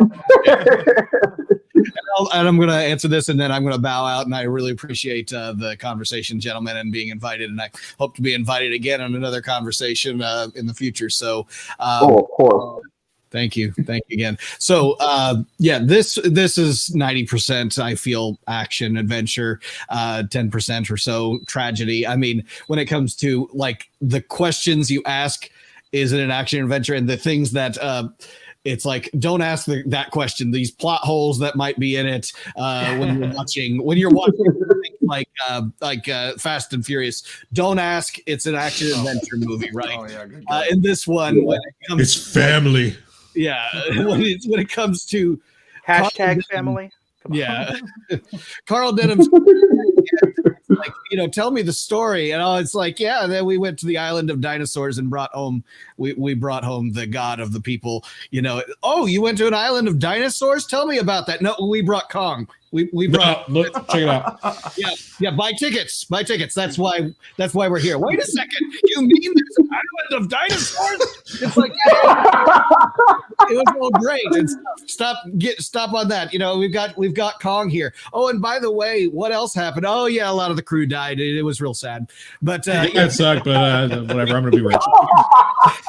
Except at nights. I'll share it with all of you. And none of the Kong films have explained how they get him off that island after they put him out. We Look still have around, not. load into the ship. Yes, but how? Carefully. Well, we saw it in '62. hard work. Kind of. We The saw it in balloons 62. We saw it in work. 76. They put him in the boat in 76. Yeah. They did, but But how? how did they bring him to the boat? Carefully. There's still this little bit of transport for the however many Oh, God. gorilla that they're trying to load on. Yeah, between gassed on the beach to boat. They called in a swell fleet of helicopters to do the lifting for them. That's what they did. Yeah. Yeah. Fly all the way out to the Pacific, see? Yeah. But it comes down to it's an action adventure. You don't ask those questions. They did it. It happened off camera, and we don't talk about it anymore. Like we also don't talk about all the crew that died and the dinosaurs. They're still out there, I think. But yes, this is in my opinion mostly action adventure. It takes you out of, like you said, with the depression and all that. It takes you out of the world you're living in. Escapist. We want to escape to Skull Island and enjoy the adventure that these other people are on, and we get to share that adventure with them. So that is what primarily this is. Yes, it ends with a tragedy, but I mean, name more than one monster movie that the monster actually ends up not dying, in the end. There's one that's very obvious. but the rest, it's very difficult to name the ones that actually live. And Samson's looking at his collection right now, trying to figure out. Yep, looking at all his movies. Mothra does run Sunset. Yeah. Other than that, the thing. Oh, John Carpenter's The Thing. Okay. Yeah. there's a few, there's a few, but it's for the most part, the formula is it's like we're gonna feel bad about this, but the monster's got to die. So it's like he can't coexist in the world we live in. So, one of us has got to go, and it's got to be the big giant monster. So, that's why I feel like, the action adventure is the primary, genre of this film. But it's fantastic. It's obviously lasted the test of time. It's rewatchable. And then there's which is watching it, an uncountable amount of times. So it's a fantastic film, and everyone should check it out. And if you haven't, what planet are you living on? This is the quintessential classic. I mean, and it will entertain audiences well past our lifetimes. So, yeah, again, thank you, gentlemen. Appreciate it, and hope to see you guys again on another episode here, and be part of the conversation again. Yo, thanks for being here. Yes. Well, thanks for being here, Nick. I appreciate it. All right. Thanks, See you, man. Nick. Have a great evening. Thank you. See you later, Yep. man. Another one bites the dust. Bow, bow, bow. Well, now I have an obligation to stick around because I'm like, I can power through this even though I've been up since 6:10 this morning. Dude, if you gotta go, you gotta go. We don't take care of it's yourself. not- Just Hey, don't it's- go on camera. This isn't Jurassic Park. That's in June. We'll do that later. I don't gotta go, so I'm fine. So I'm gonna throw something out there, and I don't know it's my what turn. kind of reaction I'm gonna get. Okay. So I'm just gonna throw this out there anyway. I guess Michael's going. I believe that this is just a side tangent, so forgive me. Okay. I believe that King Kong 33 was an important film. Yes, it was such an important film. It was a distraction from the Great Depression, all that, all the things that people were going through at the time. Danny, you might know where I'm going with this. But I think that in a similar vein, we haven't seen that since Godzilla versus Kong, because Godzilla versus Kong was a distraction from the pandemic. We just came out of pandemic. So comparing the two is unfair. I understand that, but both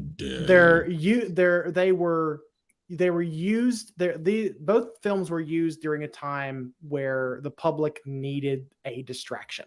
The public needed something to look at other than what they were dealing with in their day to day. So just throwing that out there. I don't know how people will react to that, but it's true. It's honestly true. Like, as much Yeah. as the legendary monster verse gets so much hate, it's true. It brought people back out from hiding in their homes, and they wanted to see this film. And after that, the theaters were opening up and everything. It made pretty decent money for it being a pandemic. Mhm. It definitely, opened the floodgates. And after that, people are like, okay, we're going to go back to the movie theaters and stuff like that. We're going to get out and stop hiding in our homes and stuff like that. And yeah, I completely 100% agree with you. Yeah. Can I go? anyway, sure, go ahead. Everybody's pretty much said kind of the same answer. It was pretty much 96% a action movie, and then the other last bit, which is him tumbling off the thing. Actually, it's pretty much from the moment he gets shot by the airplanes and he's starting to slowly decay, like die. He's dying at the top of that building. That's when you really get a feel for, oh, damn. Like, when he's actually, like, you get a feel for him. So it was a fun action film, and it was great to see. And everybody's saying this. I mean, God, I can't really answer the question since y'all already done it. It was a distraction. It was a great action film, and it was at the same time one of, like, the greatest tragedies of all time. I mean, you had one of the greatest stories of all time. Was it your father or grandfather? I'm sorry, I didn't follow fully. That was my grandfather. Your grandfather, which I love that. I love that like very much because that is a very personalized, great story where you said you got a dude that lived through some pretty like extreme situations, yet he's like, I don't want to watch Big Ape die. No. Yeah. Couldn't do it. No, not doing it. It's too much. So that's too good. That's too good. And again, watching it with my mom for the first time 2 days ago, where she's never seen it, she thought it was amazing. She thought it was great. But as we're all saying too, she pointed out, she said, how the hell did they get him on the boat into New York? Like, she was just so frustrated with the fact, like, so we don't get to just no explanation. Okay, fine, cool. Yeah, all right. Just he's in New York all of a sudden. No, that's great. Movie magic. Okay, movie magic. Yeah, movie magic. Movie magic. Stop motionification. Yeah, whatever. Just That is in fact the technical term for it. They built a really big catapult, and that part. And just kind of threw the monkey. Yep. Threw him across the water. I keep interjecting fun stories like throughout my time experience with this film. So when I was in high school, I took film history class, and that was in 10th grade. This was one of the films that we actually watched because it was obviously, it's an important film in our time for many different reasons. And I remember specifically, for some reason, the teacher, they stopped. He like turned the screen off, specifically when Jack and Anne fall into the water, and because I mean I just watched it the other day. I was like, there's never any like scene. She doesn't have a nip slip. There's nothing. He paused it because he's like, I don't know if y'all are like mature enough to watch this. He turned it off because he didn't think that we'd be okay to watch the scene of her falling in the water, because I don't think even he remembered what happened. And I just kind of thought that was funny. I was like, watching it now, I'm like, there was nothing too obscene or like risque about that. She, of course, didn't have as much clothing on as she did in the beginning of the film, but it was just kind of weird that he stopped it for the whole class for about 20 seconds because he was unsure of what was going to happen. And it was weird. It was weird, man.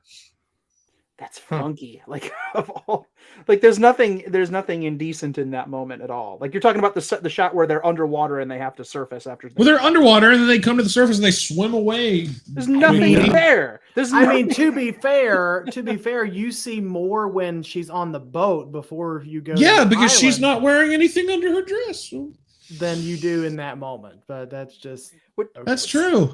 That's not even one of the scenes they cut out, because famously about 5 years after the film came out, they took their scissors to it and edited out a lot of the violence and some of the more suggestive material in the film, like the peeling off of the outfit scene and stuff. Like, they cut that out because they considered it indecent in 1938. And they're like, well, 1933, they were heathens back then, and it's 5 years later, and we know what we're doing now. But they didn't cut animals. And I know those dirty fiends, but they didn't cut that scene out. Damn dirty apes. Damn dirty apes. There it is. Yes. We got to get in at least once. At least once. Your breed made the desert of the Forbidden Zone. But yes, there's nothing in that scene. There's like underwater. There's nothing there. Like, whatever. I don't get it. No, it was funny. That stuck out to me because it's so, now that we're really having the show, it's so funny how much experience I've actually had with this film throughout my life that stands out in a funny way. And I'm just like it's coming back to me subconsciously. And it's a lot of fun. I can't remember if I aced the test on it or not. So I'm not going to answer that question. We're going to give you the benefit of the doubt. We're going to keep going. We're going to give you the benefit of the doubt and say you did. Thanks, Michael. Mikey.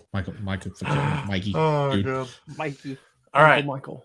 Next question. When was your first exposure to this movie or character? Yeah, boy. Oh, boy. Oh, jeez. Gosh. Oh, golly gee. Oh, crepes. Hello. Oh. Well, saints preserve us. Saints preserve us. Faith in Megara. Great shot. I mean, Who's okay, going so first? I can go first. Who did go first earlier. last? I don't even remember. Yeah, but it's okay. I can go first. I go first again. Like I said, I actually saw this on TMC, kind of like Daniel did one day. Just accidentally flipping through channels, and I found it right on the T-Rex fight. I was like, "Oh Jesus, what is this film?" And I swear to God, I think like 5 years went by before I saw the movie in its entirety. And after I was finally able to see it, I guess I want to say I was 11 or 12 when I saw the film in its entirety. So that was my first exposure to King Kong, and then it was a downhill spiral after that. Shortly after that, I saw 76, and then 2005 came out, and yeah, I can go all day about this. So that was my first exposure. Early 90s, my parents' house. I think I've said it before. I don't know if I've said it on this show, but my parents were the reason why I love giant monsters so much. My mom and I would sit and watch giant monsters and cooking shows, which was really random, but You like to cook? I do like to cook. And my dad and I would watch old sci-fi. My dad was a Trekker. So we would sit and watch Trek and monster movies, and they're the reason why I love. They're the reason. No, not Trekkie, Trekker. I thought you said trucker or something. No, I kind of did too, Michael. Just a little. So it's fine. Don't agree with him, Danny. Come on. It's a pink face thing. We have that general consensus. It's true. Pink. It's true. Never mind. We both have very. Nope, pink forget faces. it. Not going there. Probably early 90s, TMC or AMC, most likely TMC, because I think Turner Classic Movies was the one that was showing this the most often. Yeah, for sure. So like early 90s with my parents, and then I've watched it several times over the years since. I can't necessarily count how many times I've watched this movie.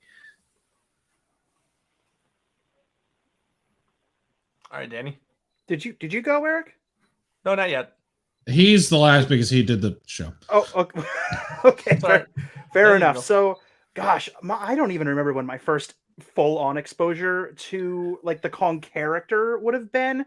I have very distinct memories of going to my local minor league baseball team. I'm in the Northwest Ohio area, and we have and I'm not a sports person, but as a kid, we used to go and watch our minor league baseball team play. And they would, they'll play music, how they play music in the stands to get people jazzed up, try to get them to, scream and yell and clap. Hey. Yeah. Well, they would play We Will Rock You, and they would synchronize it to a video on the big screen.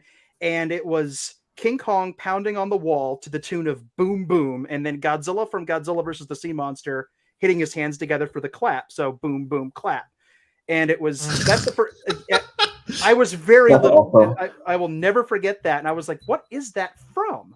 What is that? I got the Godzilla because I saw Godzilla first. I'm like, okay, I get. Oh my God, Godzilla's up there. What's that other monster? Who is that? Is that King Kong? I never seen King Kong. And ultimately, so this is interesting. I actually ended up, because despite the fact I feel pretty old, I'm actually a relatively young whippersnapper. And I actually saw Peter Jackson's Kong first when it came out. Ooh. That was my first exposure to Kong. And it completely blew my mind. And I'm like, well, now I got to go back and watch the original. So immediately I went back and watched the original, fell in love with it. So that would have been circa 2005, 2006. So that's when I actually saw the movie. First time I saw the character, couldn't tell you, but that's the first time I actually sat and watched the original film all the way through. And it's given me kind of a unique perspective to start kind of ostensibly backwards, start with what was at the time. I can't believe Jackson's Kong is almost 20 years old. How did that happen? Oh God, I feel. Oh my God! I was really young when it came out. I was young when it came out, but I was 14. 14? Yes, I was 14 too. Yeah. I graduated in 05, so I was probably 17, 18. I graduated 04, so yeah. Yeah. Yeah, I mean, the Jackson film just blew my mind. I'd never seen anything like that. And I'd love the chance to actually tell Peter Jackson this to his face one day if I ever get to meet him. The reason he made that film was not to improve upon the original film, since the original Kong is his favorite film. he made it as a thank you to try to encourage people to go back and watch the original. A That love story to it. that was his big thing was, I want to make a movie that's a thank you to a beautiful film that everyone should go watch. And it worked on me because I loved Peter Jackson's film, still do. And I went back and found the original and fell in love with it. And now it's it's been one of my favorite movies ever since. It's hard to wrap my mind around that the Peter Jackson Kong is. I know. I probably 20 shouldn't years have old. said that. Sorry for the existential Yeah. crisis. Wow. And And the I fact don't think I that can be here anymore. and the fact that I've technically been exposed to 33 longer than you, Danny. As much as you love this film, I fully expected you to be like, I saw it when I was in diapers. And I didn't say I wasn't in diapers. That is an assumption on your part. I don't want to talk about it. Sorry. It's not funny. It's not a funny joke. But no, At least you No, still that's don't wear. hysterical. What are you talking about? I'm At laughing. least you still don't wear diapers like our friend Nathan does. Oh, you should. No. Why are you telling his secrets on stream, man? Come on. He's That not was- watching. It's fine. Yeah, that's a good excuse. He's like, He's probably tune in off. now, making diaper jokes. There we go. He's probably editing the Dinosaurs episode right now. Yeah, that's funny. Now that's funny. That's a good joke. Sorry, inside joke, guys. All right. Inside joke. I'm done. Inside I'm joke. done. Next. All right, Samson. Y'all don't wear Mr. diapers on West. stream? Okay. Well, I just mentioned it before, which it's funny. I should have waited until this question, but I know that I've been exposed to it before the film history class when I was in 10th grade. But in 10th grade, let's see, when was that? 2000. That's probably 2008 because I graduated from high school in 2010. So 2008 is when I know that I saw it. I know for a fact I saw it from start to finish. And I know my dad introduced me to it before that. I can't pinpoint it, but I can tell y'all for a fact that high school was when I saw it from start to finish during a class. And yeah, that's kind of the short, boring answer, I guess. Usually I talk more, but I guess I'll stop there. Okay. Let's see. I was exposed to this from my dad. Same thing as how I was exposed to Godzilla. Recorded on a VHS, with no pictures, no nothing. It's just, just written on the label of what it was. Yep. As good old God days. So that's basically how I was. I mean, I think Godzilla and Kong are kind of pretty close to each other about when the time I actually was exposed to it. I don't know the exact day, time, place, whatever. I just know I was super young. And I really liked Kong. I really did, because I actually had the Imperial Kong figure, even before the Godzilla. Imperial. Oh, nice.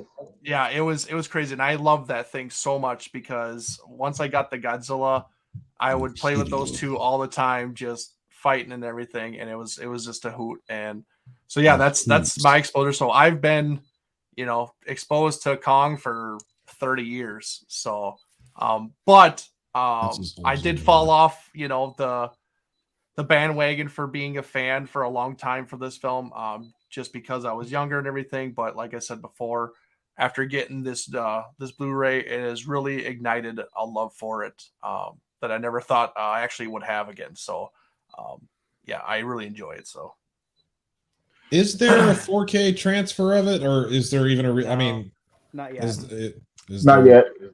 anything No, that high quality? the 2000. What year was this? Was it 2013? Was when this was out? Danny? I believe so. Yeah. I believe- It's basically a port over from the DVD, which was from So it's 2006. 10 years old.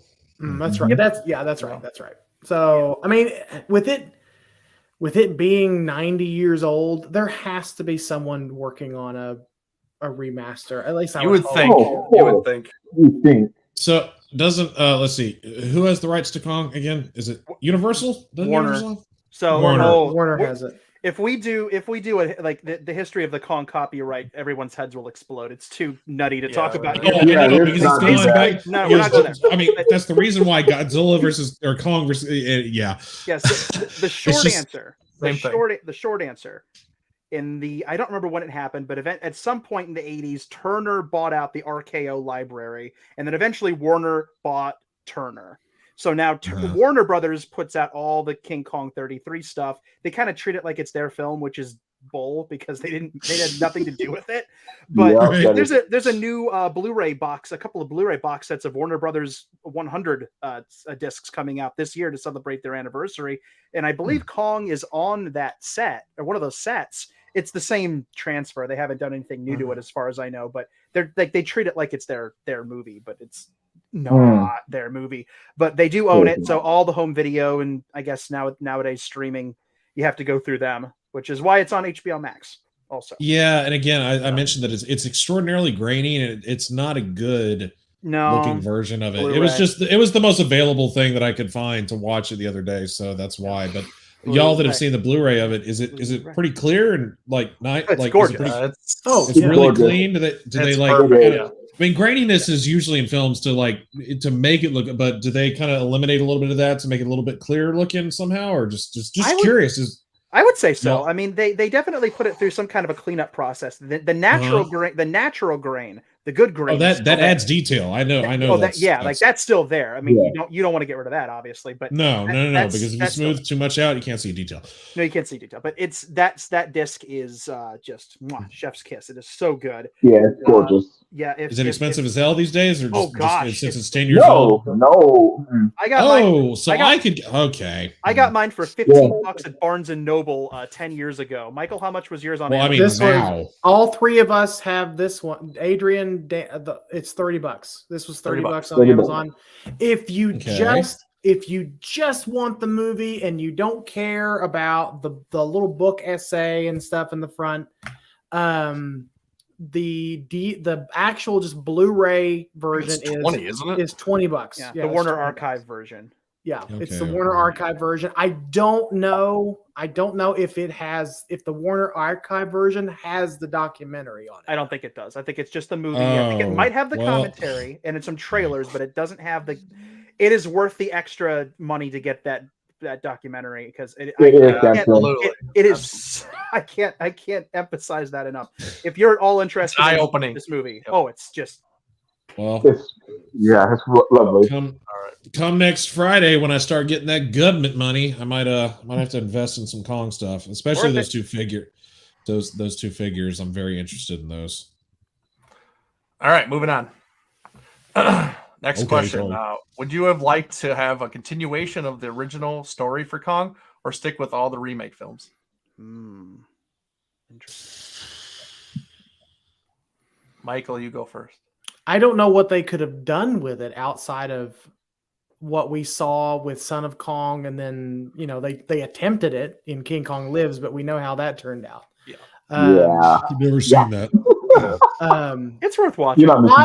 I don't hate King. Let me just say this: I don't hate King Kong Lives as much as a lot of people do. I can enjoy it for what it is.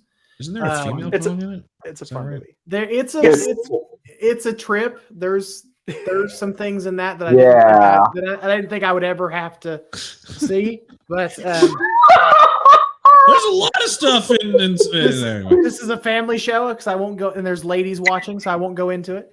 We won't go into it. Oh, sorry, ladies. I honestly think that the original 33 is such a perfect story, and this is not me trying to be hyperbolic. I think that it's such a perfect story that it doesn't necessarily need a direct sequel. I think that I think 33 told the story that it wanted to tell, and it told the story that it wanted to tell very well. And I made a rhyme. So Dr. Seuss. You're a poet and didn't even realize it. Wait, no. Dude, come on. You had a perfect. Okay. I like to do that just to tick people off, and it works. Yeah, just like how I like to tell people that I'm 5'12". Yeah, go ahead. And you're really 4'3". I'm not Rich Eso. Come on. Rich is a little man. He is. A very special episode of It's Okay, They're Not Watching. All right, Dave. No, it's okay. I know him very well. I don't care. All right, my turn here.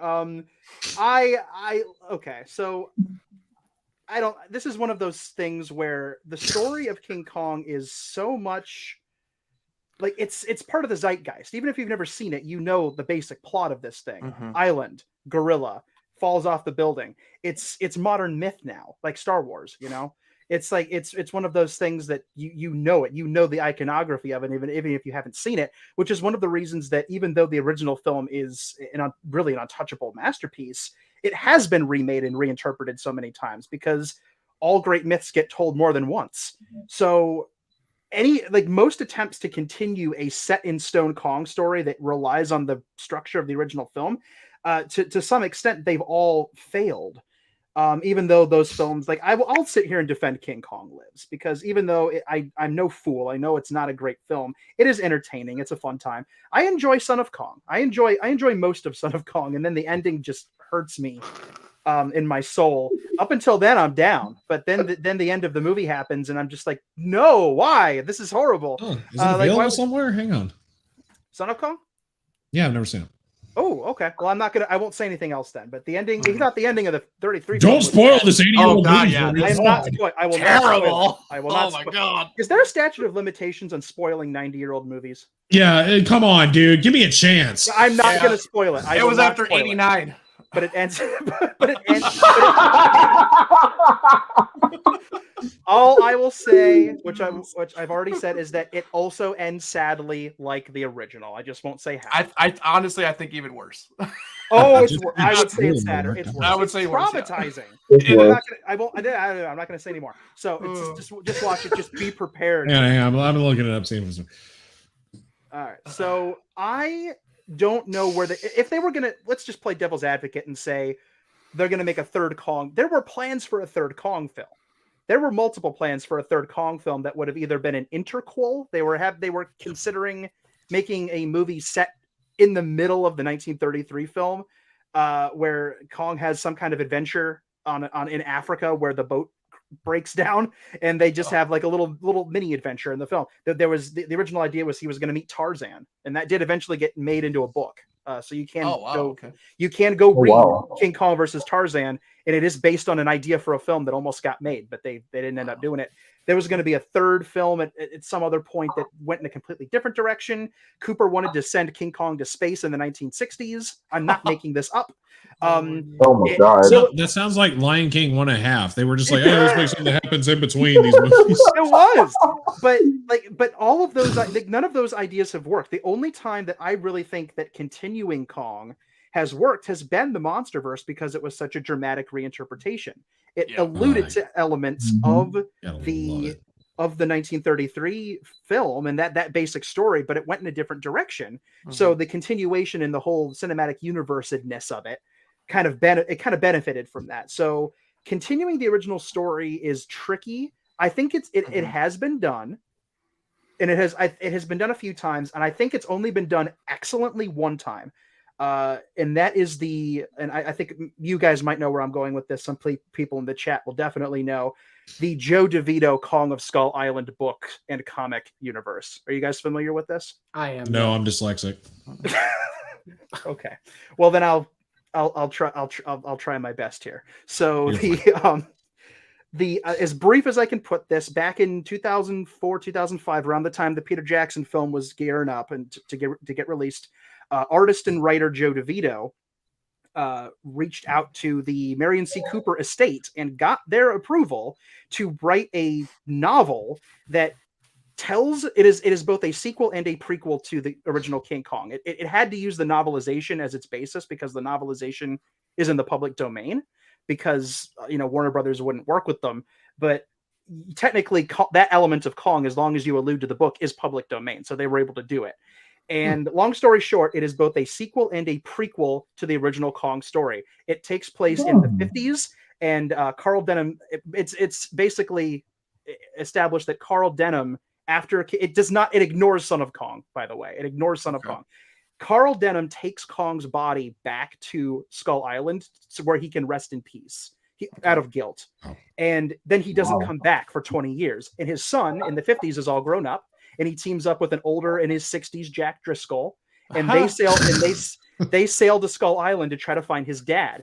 And when they get there, he's attacked and then saved by the natives. And while he's healing, the natives, who are fully fleshed out culturally in this book, explain the origins of the Kong, the mythology on why they ended up worshiping him and what happened to the island after their god was taken from them. It explains why the wall was built. It explains where all the other Kongs went. It's established that there were other Kongs. It explains that the islanders came there from somewhere else and basically emigrated because their real land was being destroyed.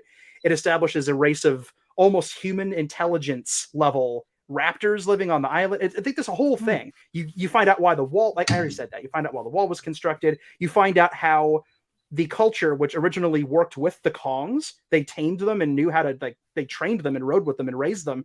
It explains how that civilization, just like Carl Denham says, slipped back and forgot about their higher civilization past, and why they ended up fearing Kong, the last Kong. And it is magnificent. It is so well done. It is respectful. It's a beautiful prequel, a beautiful sequel, and it doesn't end horribly like Son of Kong does. And now there are a bunch of comics that have fleshed it out. There are, there's all kinds of crazy. There's actually the Disney Plus Kong show that's supposedly coming out is based on that book. It is based on that universe. It's not MonsterVerse related. So if you want a good sequel prequel and an expansion of the Kong universe that is respectful and fascinating in its own right and kind of answers some of the questions that didn't need to be answered, but it's fun to answer them, get on Amazon and buy Kong, King of Skull Island in paperback. It's fully illustrated with paintings. It is.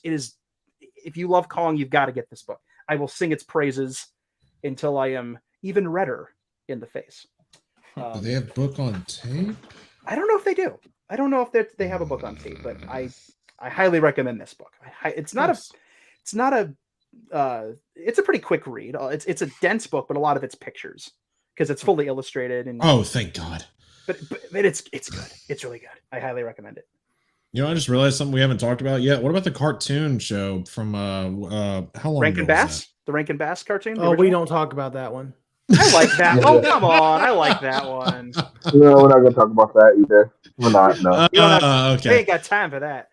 Ain't nobody got time. Never mind. I was about to do that. Gosh darn it. Well, that's kind of my thing. I have a All whole right, video. Samson, your turn.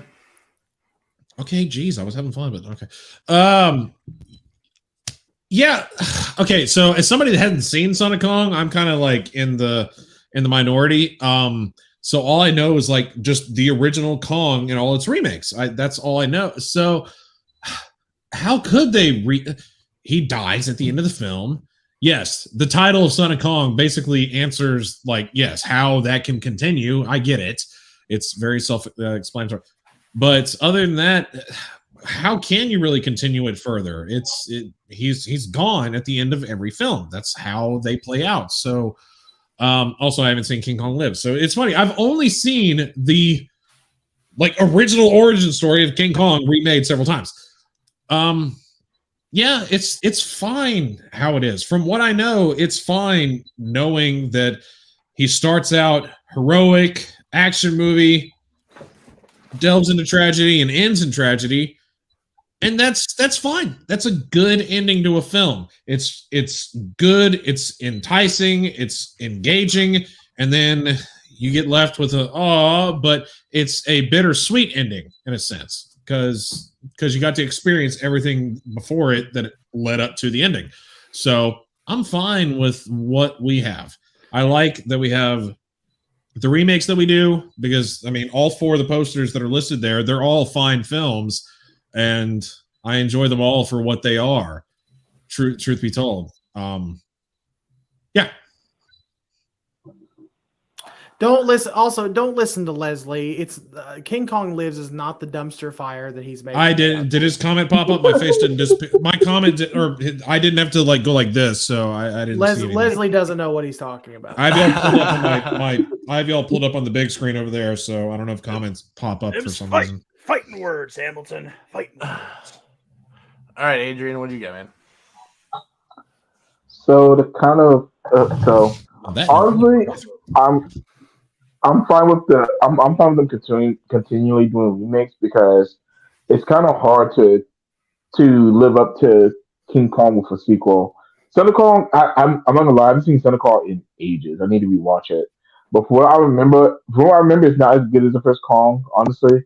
And the dumpster fire that is King Kong Lives. Yes, Michael, I said it. The dumpster fire that King Kong Lives is. I mean, it's not. It doesn't tell the story that the original movies, that the original 33 and the original 76 did. Well, it's not trying to. It's not trying to. Exactly, and that's fine and dandy, but to try and follow up those those 633, trying to follow up that incredible movie is it's just so hard to do. And I would have been okay not having Son of Kong, even though I do remember the ending very very vividly because I was traumatizing. So I do remember that, but I didn't need Son of Kong basically. So I'd be fine with just them continuing to do remakes instead of trying to continue the story because the way King Kong ends, it ends perfectly. Okay. Yeah, it would have been kind of cool to see a continuation. Obviously, you take off the whole, Kong dies at the end. Okay, he lives. Maybe he gets recaptured. Who knows? In a way, it kind of what Danny said. Like it kind of would have been kind of cool. Like if he went out on adventures, and seeing different things or went to different places and stuff like that. Maybe has a chance. But other than that, like really, when it comes down to it, I think it's just fine with just the original origin story, and it's just kind of remade. I don't like all the remakes, but they're all good in their own way, and they kind of tell their side of the story and everything, and it's fine. But like, you really can't touch the original. Like, I'm gonna keep saying it. Like after re-seeing it, like it's crazy, like how much I actually really do enjoy it and love it, and how good of a film it really is. And after you watch it, like you don't need anymore. Like you got everything you needed in that one film. So really, you don't really need the continuation. Even though, yeah, it could have been fun in some ways and stuff like that. But with 33, I mean, it was perfectly done. So I'm okay with just having the remake films. So It could have been in 120 frames per second, but whatever.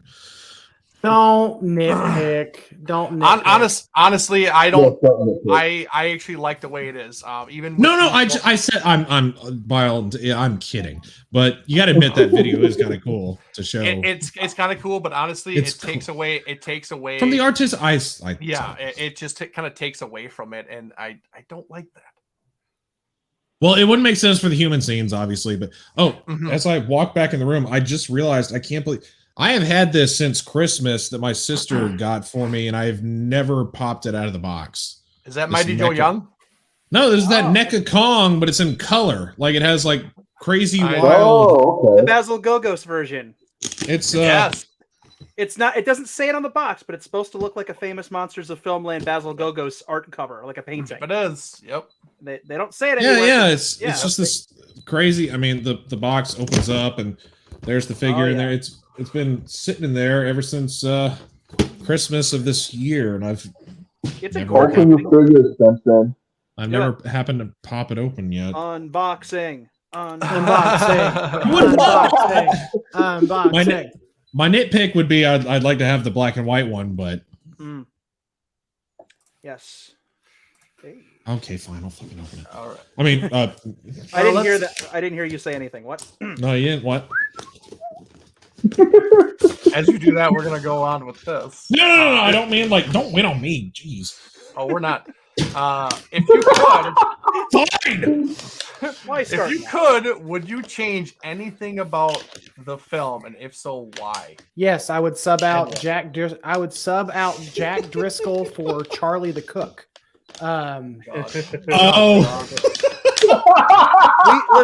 We're all very big Charlie fans here. That's the thing. Charlie. He has to peel one more potato. I'm just gonna say we've kind of touched on it. We've kind of dabbled at it. They've talked about it in the chat. The one thing that obviously I would like to add that's on the extras for this Blu-ray is the spider pit. Put that in the original film, along with the. Please help me, Danny. What is that? That Triceratops name? What is that? The Styracosaur. The Styracosaur. Styracosaur. Thank you. Yeah. Put that and the spider pit in the film. Absolutely amazing. Like, put those in there, and it's even a better film than it already is because everything just lined up even more perfectly. Yeah, I'm gonna go and knock mine down. I'm gonna agree with Eric. We did need that scene for sure. I hate that the studio made him cut that out because I loved it in Peter Jackson's King Kong, and I would have loved it in this film too. So they needed to add the spider pit scene in there for sure. And then honestly, I didn't even know about the spider pit scene until watching this Blu-ray. Like, I was completely oblivious. And after watching it and hearing about it, and then obviously already seeing the Peter Jackson version, I was like, holy crap, it makes so much sense now. I was like, that's exactly why they were there. Like, what?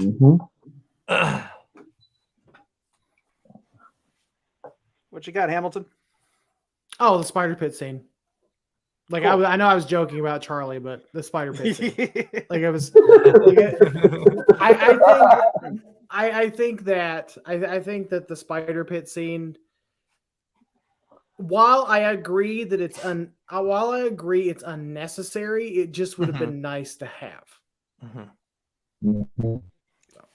Man, the spider pit thing is kind of a funky topic because the story for years is that the Cooper was forced to take it out because it was too grotesque and shocking and horrible, which is completely untrue. That's not why at all. It was removed specifically by Cooper himself because it stopped the momentum of the scene, stopped the story. And that's literally in writing, right? I mean, that's in the documentary. It's in writing. It stopped the story. So as much as I would love, and there's also some debate as to whether or not the spider pit scene was even shot, because there are Kong historians that swear up and down that it was never shot. It was only in the script, and the photos that exist of the puppets were just put there for publicity images. And it might not, the scene might not exist to be found at all, which is completely mind blowing because for years the theory was that that it was shot and that it was then removed and probably burned. So who knows what the truth is? But the fact is, as much as I would adore to see that scene exist, and seeing it in the film within its original context would be like the grail of being a Kong fan to see that. Yeah. But Cooper, who guided that film through all of its bumps, the production of the film, definitely the script writing phase and getting the story locked down was a very strenuous process. Do we trust Cooper's touch, where if he thought it didn't need to be there, does it need to be there? As nerdy as we all are about it, do we trust him on that? And just, like, who are we to say, Cooper, you're wrong, you should have put the scene in the movie? As much as I would have loved to have seen it, I'm torn on that because I would have loved to have seen it, but I also trust Cooper because the other 99.9% of the movie is perfection. Well, so what about so you're against adding the spider pit scene? I don't know. I honestly don't have an answer for that. But what about the Styracosaurus being on the other side of the log? Yeah. Now that I don't think that would change anything about the film. I think that would improve it. What? I think that it's like the spider pit scene being in there, improving the film is debatable. I would love to see it in there just because I'm a nerd and I would love to. I think it's so good. And the version that Peter Jackson shot, I know, shocking. The version that Jackson, shaken.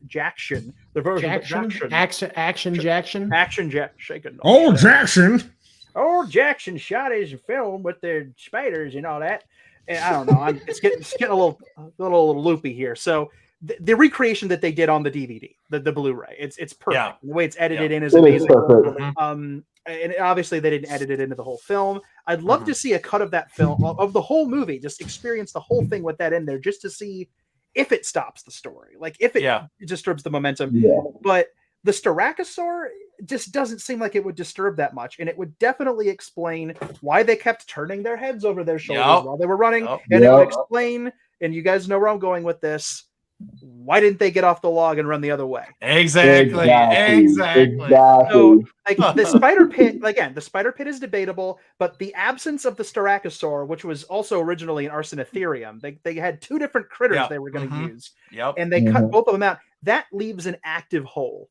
Now, in your head, and this is how I always saw it to explain it, to me, it always seemed like they were kind of making sure the Brontosaur wasn't still chasing them. So maybe they didn't get off the log because they kind of what I felt like. They thought the Brontosaur was hot on their heels. So you can still, like, it doesn't hurt the film actively to not have the Styracosaur in there, but it would definitely make that moment a little bit tighter in a film that already has a very tight way of explaining things.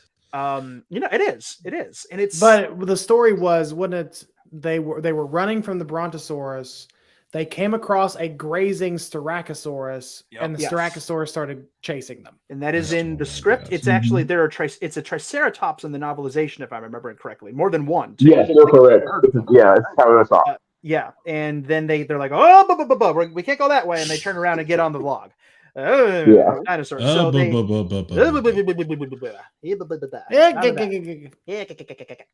name of that race car that could talk from? Speed buggy. Yes. Well, now I've just done my speed buggy impression on air. Thank you for encouraging me in my multitude of cartoon dumb voices. Anyway, so relevant. I know it's nothing more relevant to a King Kong conversation than flipping speed buggy. So Triceratops. Styracosaur. I'll go with the Styracosaur because I think it would help. But the nerd in me picks Spider Pit because I want to see it. There you go. That's my answer. 20 minutes later. All right, Samson. Yes. Profound, my friend. Truly. I like Kong. He's pretty cool. Kong's well, see, y'all have an advantage above me, which is being smart, but also y'all have seen more. Y'all have seen more than I is. I mean, he's not wrong. Well, what would you? Exclude the deleted scenes. Like, what would you? You've seen? Yeah. What would you Yeah, change? what would you change? Less screaming by Miss Darrow. I mean, she's definitely a screamer. That's for sure. Yeah, he's definitely a screamer. I don't know. I felt a little funny. Good Lord. It was, I don't know, the excessive sexism. I mean, my mom, she pointed that out. She was like, okay, be sure and tell all your friends this movie is sexist as hell. Well, I was like, Mom, it was the 30s. It was a period piece. 30s, get over it. Sorry about your everything. Product of its time, blah, blah, blah. Also, yeah, exactly. Just like everything that ever existed. So it's worth noting two things. One, the sexist guy learns his lesson. He does, and he tells her, "I think I love you," and repents. And also, the script was written by a woman. Yes. Yep. So wow. Okay, I feel stupid. See, I told you. No, you're not. You didn't know. That's not stupid. That's not stupid. Well, they told me to do my homework, and I obviously didn't. So there. Oh well, that's a little stupid. It was written by. I'm kidding. No, you can't offend me. I've been on the show for Gamera, which I knew nothing about. So I'm just happy. I'm just happy you did your homework for this one. No, I watched the film and I know enough of it. I just don't have as extensive a knowledge of it. Anyway, I mean, see, that's kind of a hard answer for me because y'all have seen all this stuff that I haven't. I don't know. So, is there actually something you see in the Blu-ray of the Spider Pit? Like, are there shots or what? Tell me what I don't know. So a basic overview of the Spider Pit sequence as scripted. And the scripts at the time were weird because they actually put camera angles and shot duration into the script, which they were more like a shot list than a. It was a shot list. It was shot list. That's what. So, it was a shot list. It was described completely. Not a storyboard, but just a shot list. There's a story. There are storyboards, and there are a couple of behind the scenes images of the puppets they built. They did build puppets and a set for this scene, and they put some of the creatures into the scenes to get the lighting right for the publicity images. Some of those puppets still exist, believe it or not. All these years later, they're not in good shape, but parts of them exist. And basically what happened was the scene would probably have only been about a minute, maybe a minute and a half. maybe a little bit. I mean, less. I've And- seen Peter Jackson, so I get the basic concept of what would go down. Yeah, and there were about 5 creatures that popped out. It's the sailors at the bottom, a couple of them, the ones that didn't get crushed under the log or break their heads. Right? Get up, and a giant, obviously a big spider comes out, a big lizard comes out. There's a tentacled beaked creature that comes out. There's a giant crab, and then there's the 2-legged lizard that crawls up to get Jack. Right, the skull crawler. It starts out at the bottom of the pit, and then you see it crawl up the wall to get Jack. So actually, you know what? Now that we're talking, I do have a actual answer. Y'all are probably not going to like it. I would take out tread carefully the oversized Kong puppet head, big head thing that looks atrocious. What? Get this man out of here. I told you you wouldn't like it. Get this man out of here. Do I have privileges? I have seniority over you, man. I've been on the interwebs. I have more personality than you, man. Wow. Shut up. Do I need to be here for that? I have better taste than you, man. Wow. I have more weight than you, man. No, I give defend your position, sir. Defend your position, yes. I will. Gosh darn it! Why do you watch your stinking language? Come on, cootie kisser. Gosh darn it! Shoot. Son of a no, but I mean that close up face is like, I don't know. It's some kind of ugly that doesn't appeal to me. I can't talk, but still, it's a different kind of ugly that I'm not too fond of. Do you have a I really like the claymation's awesome, but that it's like I would have liked the film to be solely claymation, like it was. I mean, because that would be a different kind of because for it to solely be the special effects of that kind of, of course, that period would be like giant puppets, but I really like the claymation because that's more inventive than just taking a live action puppet. It takes more effort to do the claymation than it does to just have a massive, big head. So I definitely can appreciate claymation and the effort that they put forth to do that more than them just having a big live action face. But just think about it from the perspective of the audience, though, Samson. Like seeing that up close shot of Kong's face. Oh yeah, especially with a dude in their mouth, like an actual person, not a little little claymation like we've seen several times through the film, where they transition from that little crop shot of them in a little cave. Claymation, sir. It's stop motion animation. It's also claymation because I've done both. So screw you. Actually, King Kong was made from a combination of steel armature and rabbit fur skin on a bottom. He had a carbon steel frame mixed with a mixture of claymation and wooden teeth and whatever. Y'all all suck. I know. We know. All right, Adrian, it's your turn. Yeah, Eric's not entertained. Let's all stop having fun.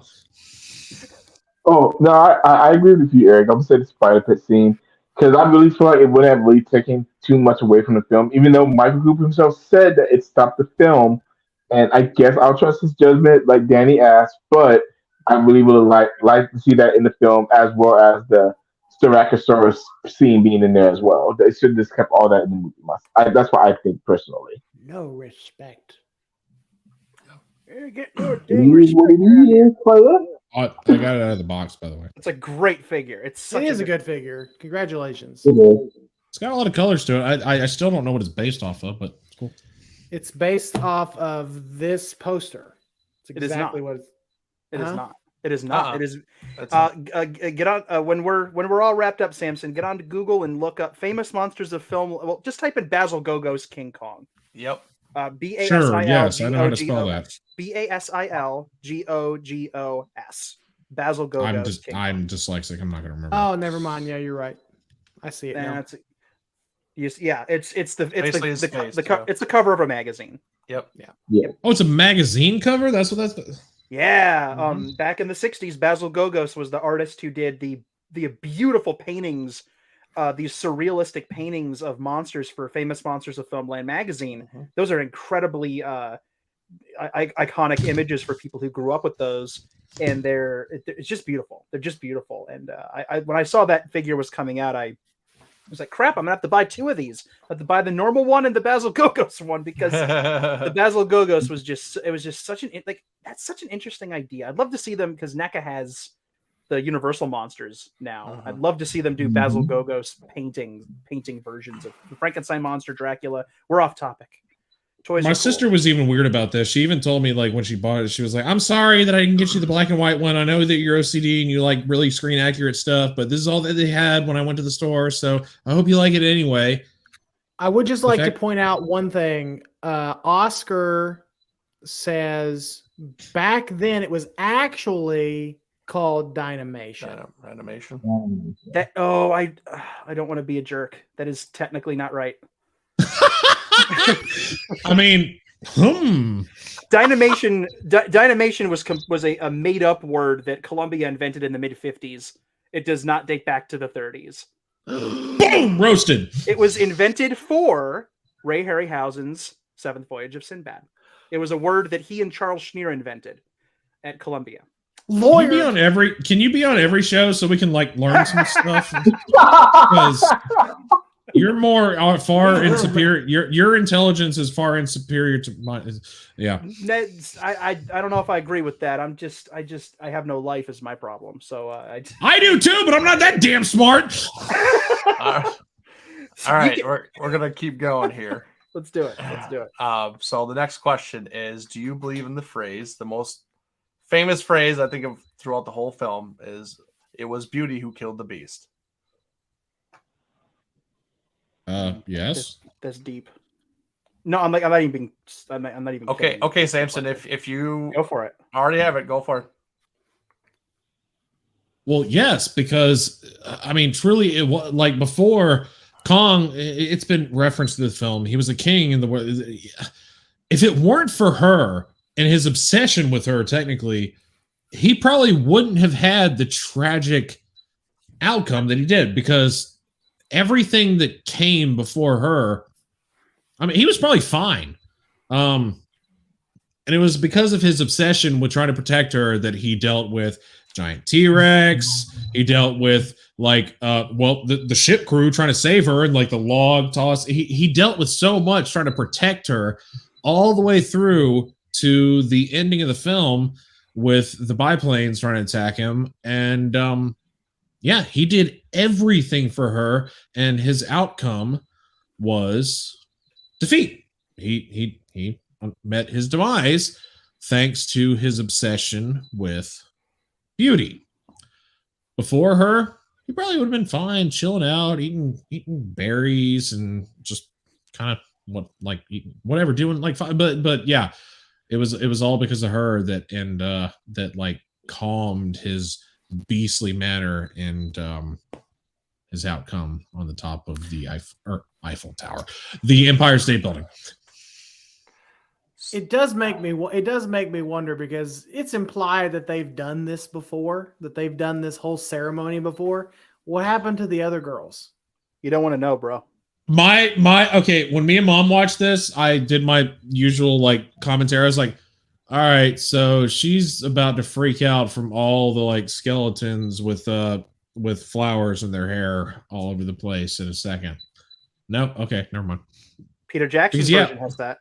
Yeah, oh, Peter they Jackson. did, yes, with the necklaces, yeah. Mm-hmm. But this one, they didn't really elaborate on that. But technically, yeah, it's like, it begs the question: what happened to all the natives that got like presented to Kong throughout time?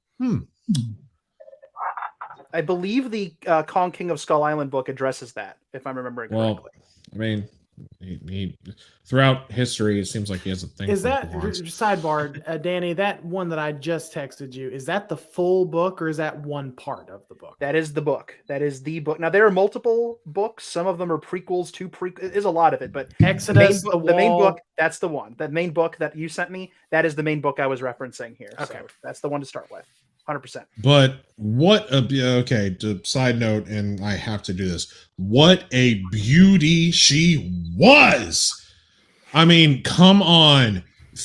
Even watching this again for the first time forever, it's hard not to love Fay Ray. She is a 1930s hottie. So, yeah, good stuff. It's a lot of skin for the 1933 too. It really was. We were when I was talking about. I mean, I don't know if that's why my stupid film history teacher did what he did, but Shoulders scandalous. it wasn't as risque You can as see the. her collarbone. Oh my! Yeah, it wasn't like the Jessica Lange one where we saw Oh boy, yeah. a good amount. So I mean, that's a tidbit. A tidbit, yeah. Yep, that. Yeah. This was pretty risque if you think about it. I don't know. My film history teacher didn't know his stuff. I knew more than he did back then. I was only 12 or teen. So yeah. This was about a year before the Hays Code went into effect. So after that, nothing like this would have been allowed. Yeah. So this was one of the last times that pre Hays Code skin could be shown. Like, I mean, we saw her like with just a dress, and I emphasize just a dress on the boat. So that's more risque than even this, to be honest. No, and to your point, Fay Ray was legitimately a beautiful, beautiful, beautiful woman. She's beautiful. She's beautiful. The moment where you first see her, where Carl kind of catches her. Yeah, she's faint. She's faint from having not eaten, and she tries to steal the food. And she looks up, like that. She's just beautiful. The way the light catches her, and she looks up at him. Her eyes and her somber oh my god! It's like she has. I'll be right back. No. Whoa, sir. No. Here comes. I'm about to go watch the movie. What are y'all talking about? Y'all are gross. Stop. Sure. No, but she's just absolutely beautiful in this film.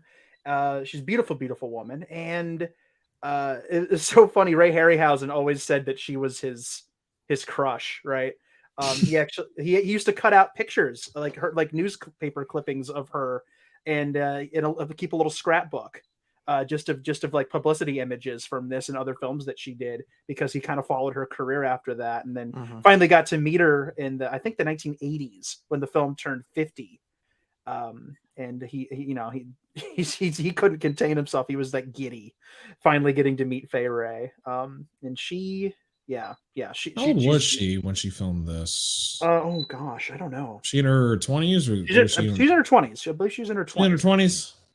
Yeah. Fun fact: she's not blonde in real life. She's brunette. Yeah. No, she's not. She's brunette. Nope, she's brunette. Yeah. Yeah. Yes, brunette. Yes, I agree. Yes, quite. No, that was a fun fact for you, Samson. Yeah. She went and picked the wig for herself.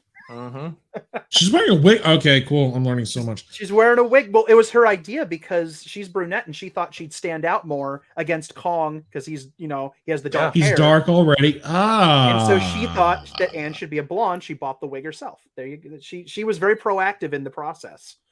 Absolutely. So yeah, but it's perfect too, because she's completely different than the island women too, where she just stands out, and obviously that's what I probably what Kong was drawn to her, because obviously the other girls are no more.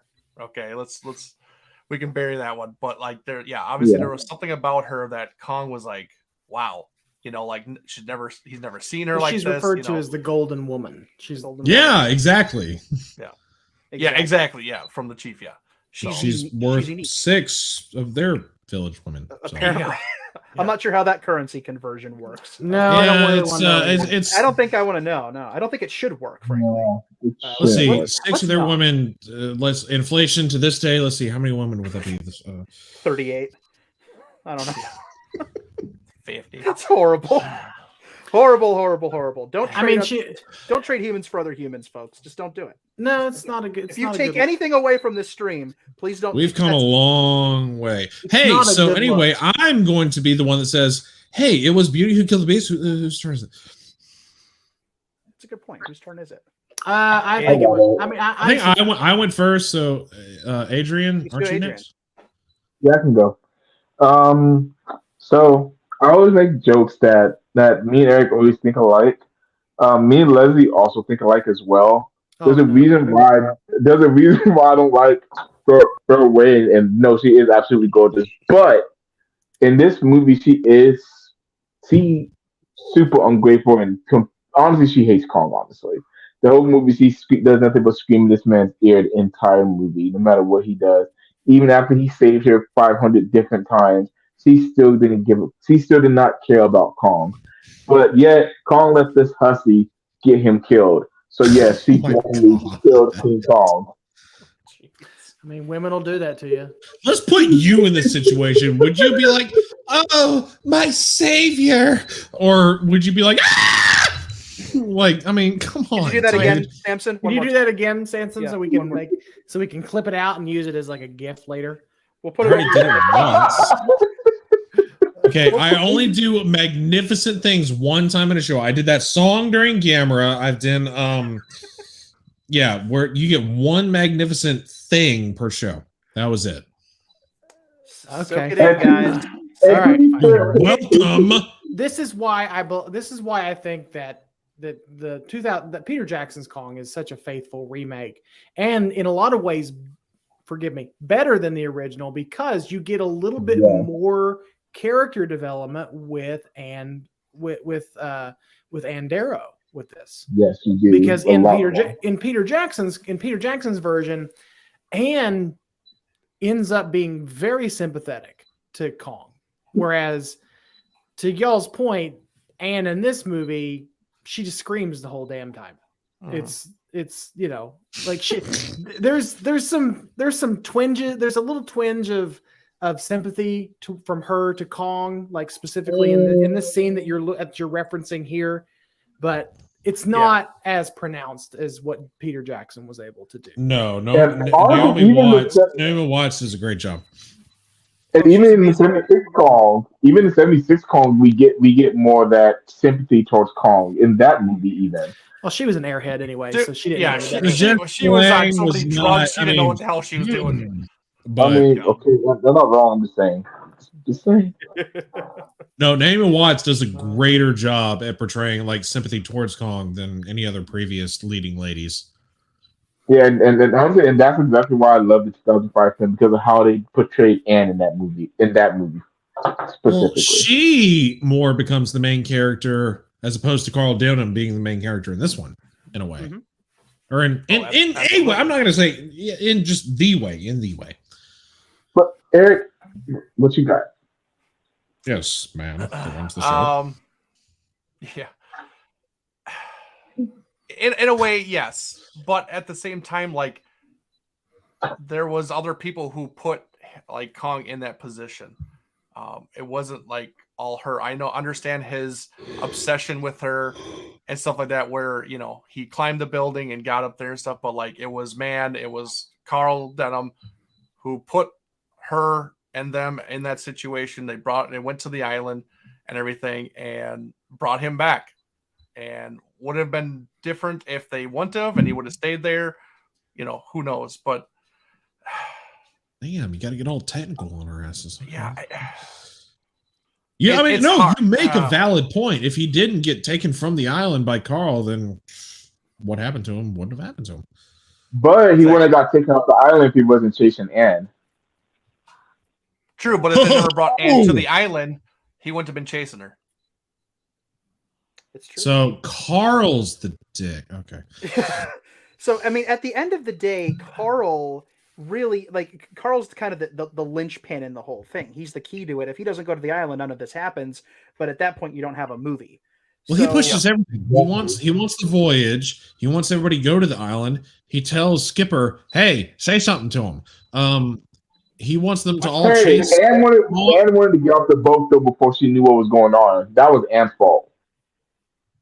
And she never got kidnapped. She didn't get off that boat. Okay, comment section. Who wants to argue it's Carl's fault? Who wants to argue it's Anne's fault? Who wants to argue it's Kong's fault? Let's all hear it. Well, that's literally what we're doing right now. I think it's Charlie. I'm saying comment section, not just us. I say just done one more potato. If he had just been happily peeling his potatoes, nothing happened. Is there a case to be made that the little chained up monkey on the boat? Is it his? I was. Yeah. It's, So here's the thing about Anne. Here's the thing about Anne is that at the end of the day, all of the things that ultimately enable Carl to take Kong back. Obviously, he's the one who instigates the voyage, but let's set that aside for a sec. He wouldn't do it without a woman. He wouldn't do it without her. The public, bless him, must have a pretty face. You know, he needs the woman for his swell picture, and so he goes out. Whole conversation on the boat in the beginning of the film. Yep. That establishes that he can't go, at least in his head, he can't go until he has an actress, and he finds, let's be honest, the perfect actress, right? Like he struck gold, and he takes her there. Fake gold. That's right. And he has no idea. Gold. Yeah, fake gold, wig gold. And he finds that he's completely out. Like, he has no idea what he's about to walk into because he's so excited. I'm going to go film this movie and I'm going to go see these things. And he has an inkling that Kong is there, or whatever Kong is. He's hoping he'll find something, but he gets to the island. He's completely out. Like, it turns out that the situation is completely out of his control and gets kidnapped. But at that point, it becomes an Anne, Carl's fault. It becomes an Anne. Wow. Carl, meet the underside of the bus. Because that's where you are. How many times okay, Carl, two Carls. Wow. So once Anne and Kong are together, at that point, that's it for Kong, right? Yep. And it's even said in the film early on, the minute that Beast got a look at Beauty, she got him, and he got licked, right? That entire bit, the minute Kong sees her, his heart opens up, right? Like he's now invested, and like you said, he gets into fights for her. He carries her around, and it was mentioned in the chat earlier. Yeah, basically, like at the end, it was mentioned in the chat earlier. Why the heck didn't Kong climb? If he can climb a building, why didn't he climb the wall to get the heck out? He had no reason to climb the wall. He literally had no reason. He had no reason. He had no reason to climb the wall until Anne was on the other side of it. And now he does. Yeah. And so Anne was on the other side of it, and he pushed through the wall instead of climbing. Yeah. So yeah. You know what? This film is horrible, apparently. I think we've been giving it too much credit here tonight. Yeah, we really need to stop this whole show right now. I'm just having a bad time. 4 more hours. 4 more hours. Oh, dear. 4 more hours. Take it all back. But I might have to burn this thing, to be honest. I don't even. Yeah, like it's not worth owning now. No, it's okay. So the question, did Beauty kill the Beast in this film, or like the idea of Beauty killing the Beast? Obviously, she didn't pull the trigger, and so it's really not like saying it's Anne's fault isn't really accurate because it's Kong's feelings for her. Yes, that are at fault here. And there are a lot of like big themes you could tackle into here. The idea of being blinded by love or lust or something. Infatuated, in order to I don't care what I have to do. If I have to, beat the crap out of this dinosaur for love, I will do it because you're not thinking straight. I'm going to climb this wall into danger and I'm going to get captured. I'm going to climb this building and make myself a sitting duck, because like all of these things, obviously he climbed it because that's, high elevation is kind of Kong's thing. And that's where he feels like he has the best advantage, but he takes her with him. And so at the end of the day, it's not that Anne was like, she wasn't trying to get Kong killed. She's just trying to survive. Yeah. But Kong ended up being kind of blinded by this fascination, whether it was obviously love in some way. I mean, maybe not romantic necessarily, but just like he was fascinated. He loved her. He wanted to protect her. And the minute he saw her, she was his priority and he would do anything. And so at the end of the day, it wasn't necessarily her being the beauty. It was maybe even just on a bigger conceptual level. It was the idea of him being blinded by the concept of beauty. And that's what she represents. Maybe, did she kill him? No, but did he let his emotions maybe lead him down a path of, ultimate destruction? For sure. And there are lessons to be learned there that extend out from beyond the film. And so there's a lot to unpack here, but within the context of this film, I mean, it certainly works. And there's a warning there about being blinded by your emotions, being, you know, if you're going to get yourself in trouble, then maybe don't do it. Maybe think rationally. You know, was Kong thinking rationally? You know, how much do we know about how Kong thinks? A lot of big questions. Yeah. But yeah, I'm rambling, but it's an interesting question. Did Beauty kill the Beast? Who hasn't answered yet? Yeah. No, the little answer is the planes got him because they did. They shot the bullets. It went into his chest. He fell. The planes got. Okay. Michael, did you answer? I did. Adrian, you answer? Yep. Okay. Well. All right. So we're gonna, because of time, we're gonna skip the last one. So that's gonna be the last one. But I did want to give a little tribute to kind of the main people who were in charge of this film and making it what it is and making it just phenomenal. You know, obviously they all passed away and everything, but I just think it's these people are pioneers and what they made, and I just wanted to say like a thank you for all that they did and what they did for this film, and yeah, I think it's amazing. So.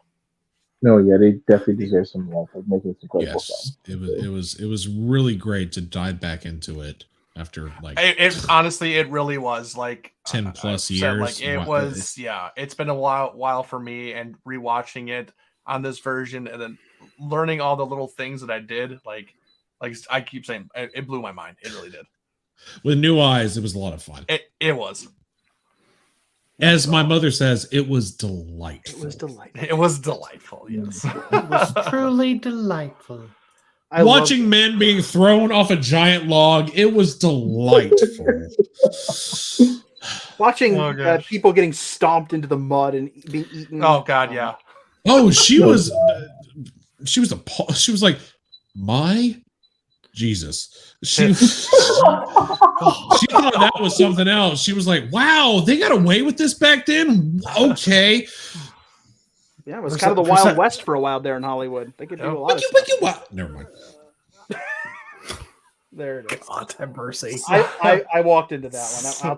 I'll take the mulligan on that one, you guys. Well, so I'm wiki wild before we end this stream and say thank you to everybody, Michael, did you want to promote a little something?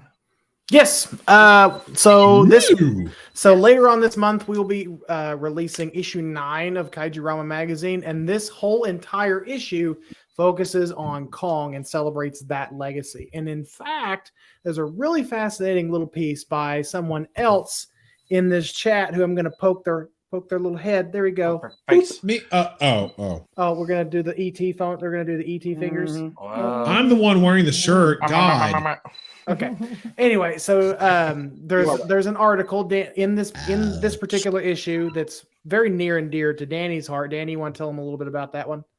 Yes. A couple of months ago, I was incredibly blessed, truly, truly blessed to be within driving distance of an exhibition at a university in southern Michigan called King Kong at 90, which it's absolutely mind-blowing. I mean, I'm in the Midwest. We never get things like this. We have to go to one of the coasts for something like this. Yep. It was a collection of vintage artwork, concept art, and even a couple of props from the history of stop motion animation. Wow. with a major focus on the work of Willis O'Brien and specifically King Kong. This exhibition was absolutely mind-blowing. They didn't have any puppets or anything like that from the film, but they had original concept artwork done for the film by people like Mario Larinaga, who did the matte paintings for the film. All those beautiful matte paintings, those all came from him. Marcel Delgado, who sculpted King Kong, stuff that he worked on, original sketchings and drawings and conceptual models from Ray Harryhausen, a lot of amazing concept doodles from Willis O'Brien for movies that never got made, original vintage posters and lobby cards, and just theater knickknacks. There was a theater book for King Kong on display there with a copper cover. They had stuff from The Lost World and Cooper and Schoedsack's earlier films, Chang and Grass, and even like more modern stuff from Jurassic Park and The Terminator and the Tim Burton movies, stuff like that. It was really amazing. It was the full breadth of stop motion history, and I went 5 times. I went a lot. I took a lot of pictures. I talked to the people who put it together. I did all kinds of stuff. I went to lectures. I had a couple of film screenings involved. I was all over this thing. I cataloged the entire experience. A lot of my photos are in this article, and I basically wrote up an article it's like a tour. I basically did a written tour of this thing with a bunch of articles, a bunch of photos. Michael did a just stunningly gorgeous job with my photos out, kind of cutting them out and putting them in interesting places to kind of tell the story. I'm incredibly happy. I'm so happy that this is in here. It was originally going to be for the website, and I pitched it to Michael, and he said, "No. This is going in the magazine." Yeah. Nice. So I'm just thrilled to have it in there, and I'm anxious for people to check it out and get to see what I got to see, because it was just a room full of treasures. And I won't get into any more specifics. You're going to have to pick up the magazine to learn more. Yeah, the title of the article is poetry. The title of the article is Poetry in Stop Motion. So it'll be one of the feature articles in that book, along with a few others. Well, I shouldn't say a few. It's going to be a packed book. A wee bit of Kong related things, and like I said, it's going to be completely dedicated to the Kong legacy. So that it should be digital issues should be dropping later on this month, with hopefully, fingers crossed, physical issues being available shortly thereafter. They will be available. I'm just wondering how. It's just a matter of getting them back from the printer in time. Yeah. Okay. But we're aiming for it. We're aiming for having some physical issues at All Monsters Attack when we're there in May. So we'll definitely have some issues there, and they'll be available on the website for whenever that issue is ready. But yeah, we're really excited about this one. It was felt appropriate given the conversation tonight to mention it. So. Absolutely. Can't wait. That's awesome. All right. Well, going on 3 hours with the Kong talk and everything, I think we'll have to wrap it up. So I know we could keep going, but God, I regularly do like 7 hours. No, whatever. I do want to thank our guests that had to leave. First off, Nicholas Pulling for Monster Report. Go follow him on YouTube and Facebook. I'm new to him, so I'm gonna go check him out and see what he has on his channel and stuff. So yeah. It was the first time meeting him tonight, so yeah, I'm excited. He was wildly intelligent, so yeah. He's a cool dude. Then Nick is great. And also Michael Woodman, or Cal as he went by tonight, does Kaiju Carnage. You can find him on YouTube and Spotify for his podcast. So thank you for those guys for tuning in and being nice enough to take the time to actually talk about Kong with us and stuff. So, and then lastly, the last man standing for our guests, Danny. You can I'll let you plug your own self because I guess you do it better than I do. So. Yes, my main claim to content creation in the kaiju sphere is the Godzilla novelization project, which is an insane ongoing endeavor I've been at for half a decade now, to gradually, via serialization, novelize all the Japanese Godzilla films and share them completely free with fans. It's a bonkers project, and I'm blown away by how many people have actually have followed me along on this thing. It always just completely humbles me. So if the idea of reading the Godzilla movies sounds like your jam, there's the link down there, GodzillaNovelizationProject.com. It is pretty easy to find. The website is home to all the books, chapter by chapter, and short story adaptations, and timelines, and blogs, and all this crazy stuff. If you want to follow along with the project and get updates and hear some really bad Godzilla related puns, you can fall into pictures, toy pictures and news and things like that. Definitely follow me on Twitter at Danzilla93_GNP.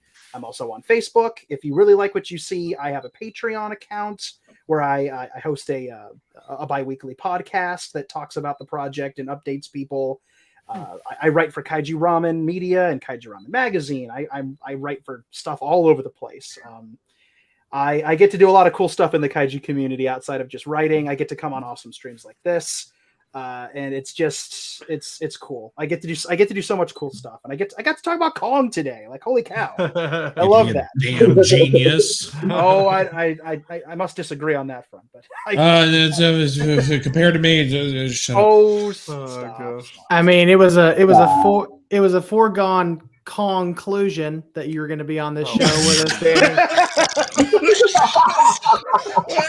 I'm not even laughing. I'm not even laughing at that. No, I can't breathe. That was so stupid. Didn't I make a content creator joke recently? I feel like I did. It sounds like something I'd say. Michael, that's so all right. good. Let's come to a conclusion, y'all. God. I've already used that one, Samson. Stop it. All right, Kong you. all right. That doesn't even work. No, I don't care if it does. I'm not that smart. I will knock you unconscious. Okay. I'm gonna.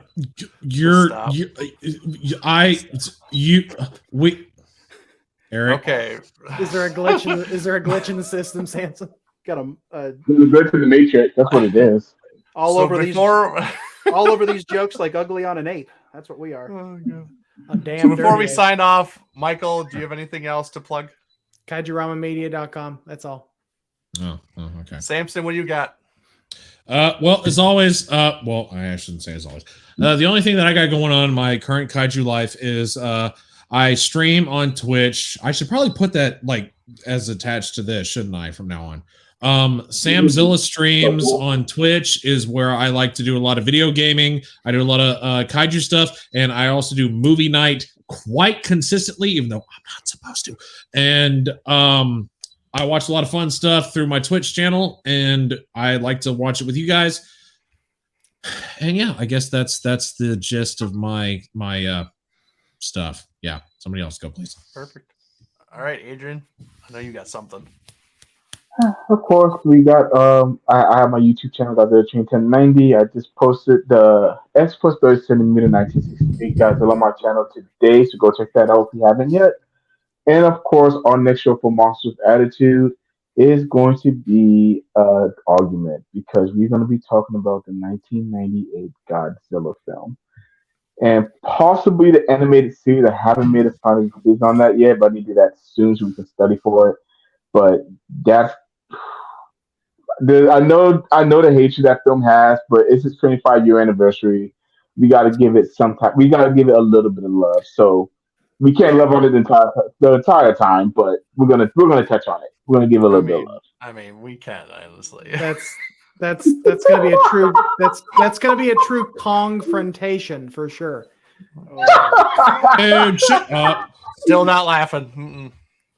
God, Eric. All right, and Finally, congratulations! You officially scared everyone away. How many Kong puns can we fit into the last? I'm 30 not seconds? completely sure, actually. How many? It hurts. Oh my god! Make the pain stop. And lastly, you can find me on Bearded Kaiju Unboxing Review on YouTube. I do unboxings and reviews of figures that I get in and stuff like that. I also started doing my own show called The Lowdown with Bearded Kaiju. Some of these guys have already been on there and everything. We talk about different subjects and stuff like that. My next one won't be until I think June, because I'm not doing it every month. It's just kind of sporadic and everything. So I do have an idea for the show, so keep tuned for that. Then, of course, obviously, if you like the content of this channel for All Monsters Attack, please go like, subscribe, share with everybody. Make sure you get the like on this video, if you liked our chat with Kong and stuff like that. So You mean Monsters with Attitude? Yes, What? Monsters Attack. Monsters. What'd I Attack. say? You said all monsters All attack. Monsters Attack. Ah, see, I always do. It's fine. It's coming up. in Well, we weeks, all know man. where It's Eric's fine. brain's at. Jeez, dude, it's not a It's couple. fine. What? Okay. This was still a good. This was still a great conversation. Oh, God. It's not fair. I've been up So- too long. I can't think of anything. With to, that, to we're going to say. say goodbye to everybody. Thank you for tuning in. And yeah, we'll catch you later. Have a good night, Kaiju family.